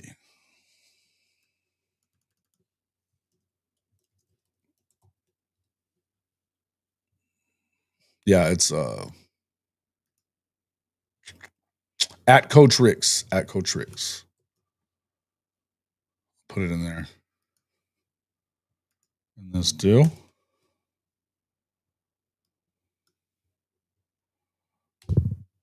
Make sure y'all get in there. All right, let's see. Let's check this live stream one more time. Did we hit? Hey, we hit 45 likes. 45 likes. All right, let's give away another t-shirt. Let me see.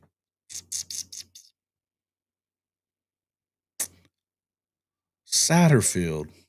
How about Satterfield this time around? Satterfield, send me your email and I'll send you a link also. I'm gonna put my email back in here.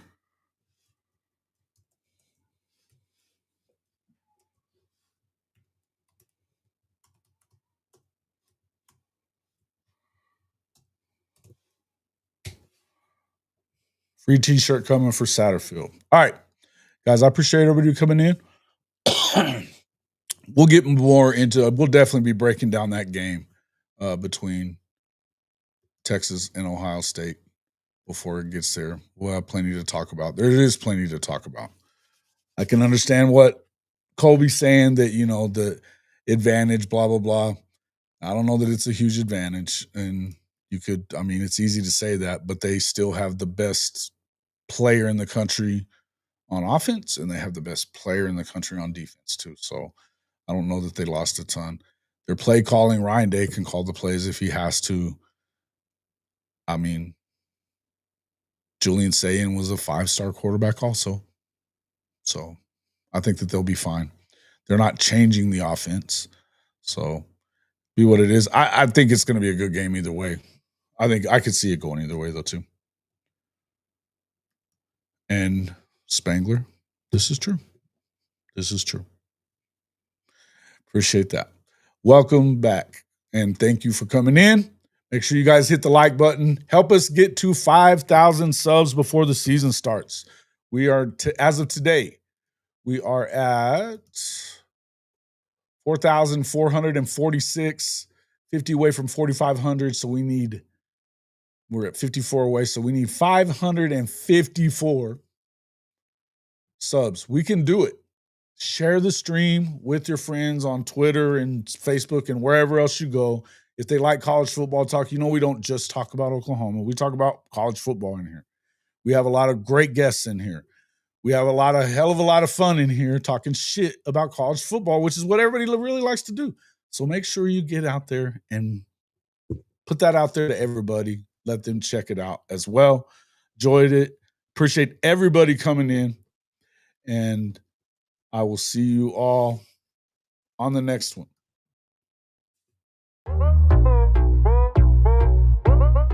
Are you tired of your game day gear looking like it's stuck in the offseason?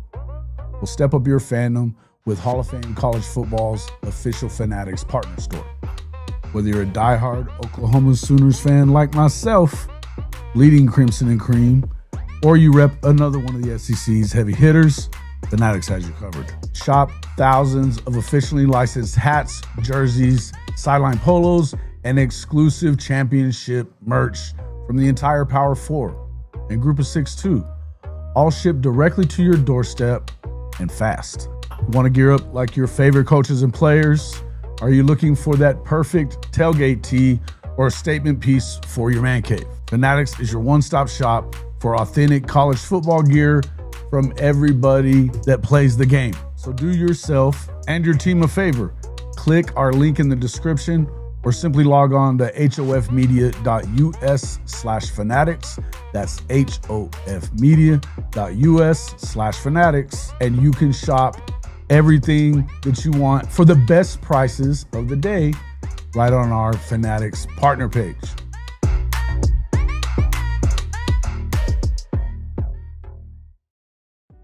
Hey, Jason Watkins here with Hall of Fame College Football. And if you are ready to back your favorite team, the Sooners, and fade that Texas hype train every Saturday this fall, there's only one place to do it, MyBookie. Right now, you can double your first deposit up to $1,000 when you sign up at hofmedia.us/mybookie1000. That's hofmedia.us/mybookie1000. Yep.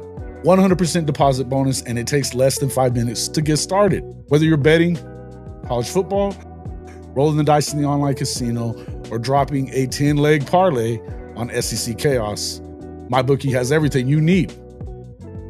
Bet anytime, anywhere, on the go, at the tailgate, or yelling at the refs from your couch.